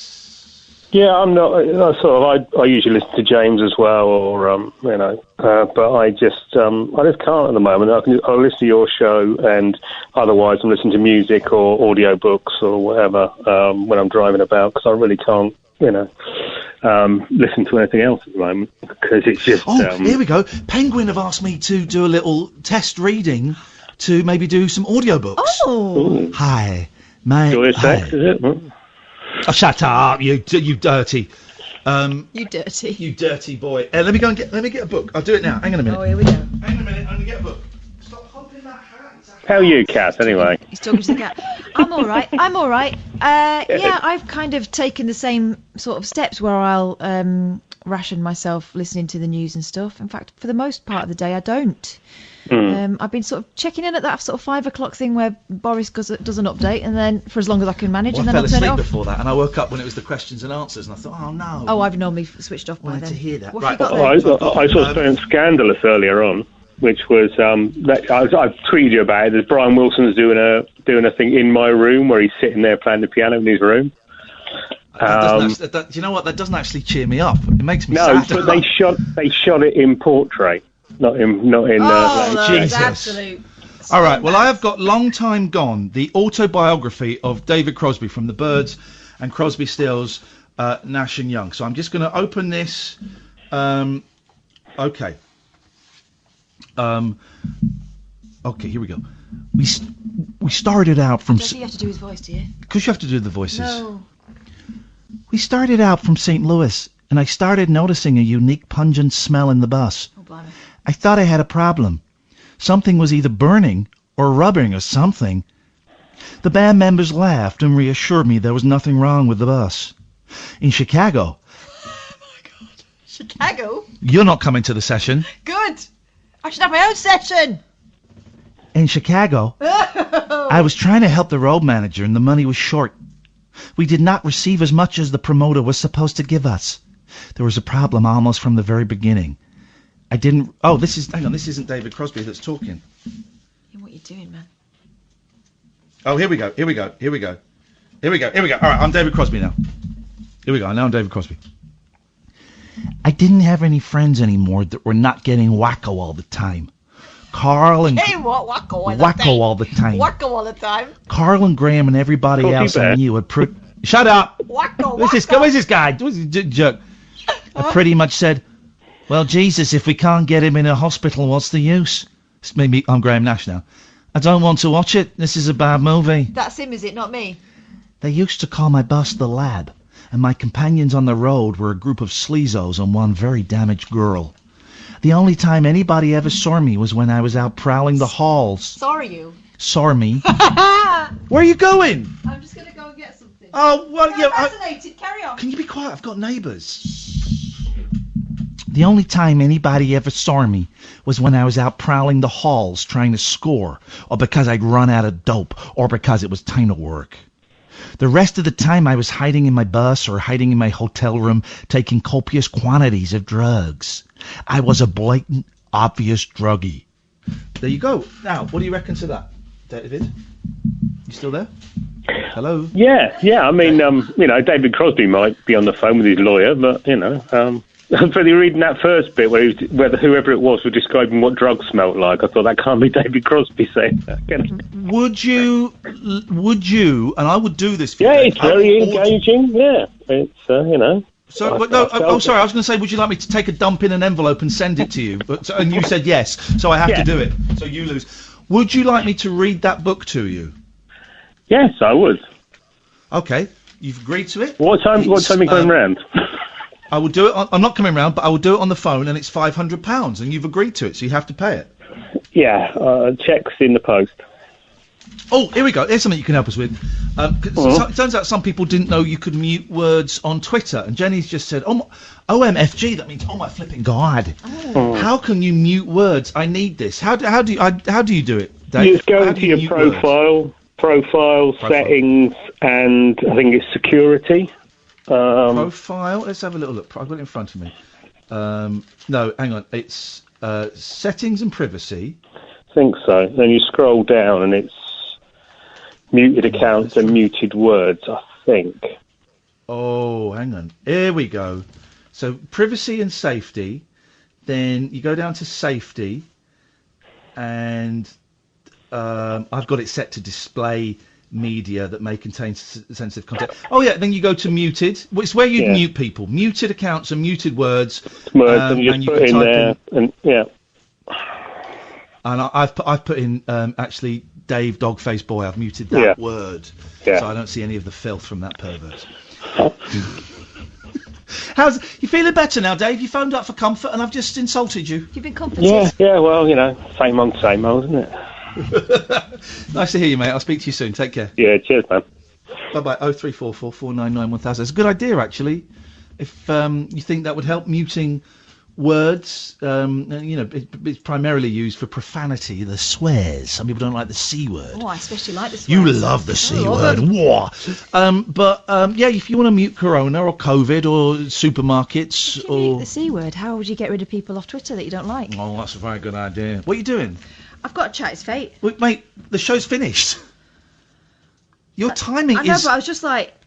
It was just while you were reading. Two things. Mm-hmm. Keep your voice down, because I've actually got neighbours. You have been shouting. No. You were shouting. You're always shouting. You were shouting. Yeah, but you shout all the time. No, I'm not. He shouts a lot, doesn't he? I don't. He does, though. But also, the show is coming to an end. I'm not going to read it out loud. I was just a bit bored. Okay. Here comes the humour. Here comes the badinage. A fortune teller revealed I had a secret brother. It's a good one, this. Oh yeah, I've got. Oh, I thought I told my kids I've got half brothers and sisters. I told I mentioned it to my boys, and my eldest went, "Wait, what? You've got brothers and sisters?" I went, "Well, Auntie Jo is my sister," and they went, "Okay, right." They didn't know that. I don't think they had it. I don't think they did. And they went, "But you've got others." I said, "Yeah, I'm sure I told you this." And they said no. And I said, well, and I explained the situation that my dad, as I said to my 10 and 8-year-old, well, look, Grandad Malcolm was a shagger. You never said that. Of course I didn't say that. But I explained that he was a very complicated and untrustworthy man. A sexy man. He wasn't sexy at all. I said I said he was an untrustworthy man, and I didn't find out until maybe 20 years ago. I said I didn't find out for a long time that I had brothers and sisters, and I didn't find out how many. Still don't really know how many I've got until about 20 years ago. And I said I only met them really when he was dying, and I didn't really want to know them. But then I met them, and they're all decent people, and there are 3 I sort of keep in touch with. You've met one of them when we went to Edinburgh. Yeah, she's lovely. I said there's kind of a group of 3 that I sort of keep in touch with from time to time, and I think there are 2 other brothers, one of whom I've met at the funeral, and another one I think lives in Australia, but I don't keep in contact with them, not for any reason. And blew their minds. And now, of course, now I'm thinking, there's so many things that I kept putting off. Right. And now this is happening. Hopefully afterwards I'll be able to pick up some of the things that I put off. But there might not be. I've been meaning for the last couple of years to make a little short 15, 20-minute documentary about my mum and go and film her in the care home and ask her some questions. You know, like get her to tell on camera how she met my dad. And, just stuff that will, when she goes, will go. And the opportunity may not arise now. When you get this portal set up, which okay, well listen, it could still happen, right? When you get this set up, is there a facility whereby you can record what's on your screen? There's some footage for you. I know it's not perfect. No, it's not. But whoa, will you kids! You stop thinking the cats are playing, the babies are playing with a pink tunnel, purple tunnel. Pink tunnel. Oops. Excuse me. Patty is the girl, and she's horny, and she tries to have it off with her brother, but George doesn't really know what's going on. He's not interested. No, he's not. He's just like... There's an asexual for you. He's just like messing around. What are you doing? Leave that alone. Stuff we didn't get to talk about tonight. Me possibly going for a week away. The place that I've booked is still saying, yeah, we're still open. Shows you didn't know were still going. We watched Dragon's Den before we came on. I didn't know it was still going. It was boring. Oh, video games for kids. I want to do a thing where I play video games online with kids. Mm-hmm. Maybe like 45 minutes every couple of days or something. Yeah. You're going to make them cry. Kath's internet is the reason that she's doing the show from here. Yeah. Stuff to talk about when you haven't done anything. And that was it. But we can't do those topics. As you know, I will never carry a topic over, so they will not be tomorrow's show. They're gone. They're gone. Well, it's good to know they were there. They've gone to the ether. What a surprise. The person that called me out online for having a fire didn't reply to the tweet or where I gave her the phone number for the radio station. I didn't even... I suspected she wasn't going to phone. Had to say something, though, didn't But she? didn't even reply. So I will carry on having fires. I'm now going to double the fires. I'm going to double. I was going to do a woman who had hand transplant. They were hairy. They've now become like her hands were. Oh, there was a story the other day about that. That was the story from the other day about that. Yeah. Okay, well, they were also a lot darker than her hands were. That's the story. And that's the story. They've now graded themselves in with the rest of their body. Was the guy? Is that the same one where the guy? There's a woman who got guy's hands, and the guy was a strangler, and she keeps strangling people. Because yeah, of it was hands. that story. You heard it? Yeah, I heard Terrible business. Oh, isn't strangling funny? Isn't strangulation It's terrible funny? business. Well, you just did it. What? They saw you on the bedded I didn't skull. see anything. I didn't see This show is honestly, Degenerating. it's day 3 of Kath basically caning my stash of food, and I'm going to say it. Who brought the food round? That we had tonight? Hashish. What? You keep smoking my hashish, and you don't bring any round. So tomorrow, if I'm puffing, you're getting nothing. You've said that before. Many times. We're done. Sam, thank you so much for your help, mate. And we miss you chuckling away. Well, you probably are chuckling away because we're still funny, but we miss you. All of the callers, thank you. Pick up the phones now if you want to speak to Daryl. 0344 499 1000. It's a cracking show. Carry on listening. You are not alone. We will be back tonight at 10. This is Talk Radio. Talk Radio.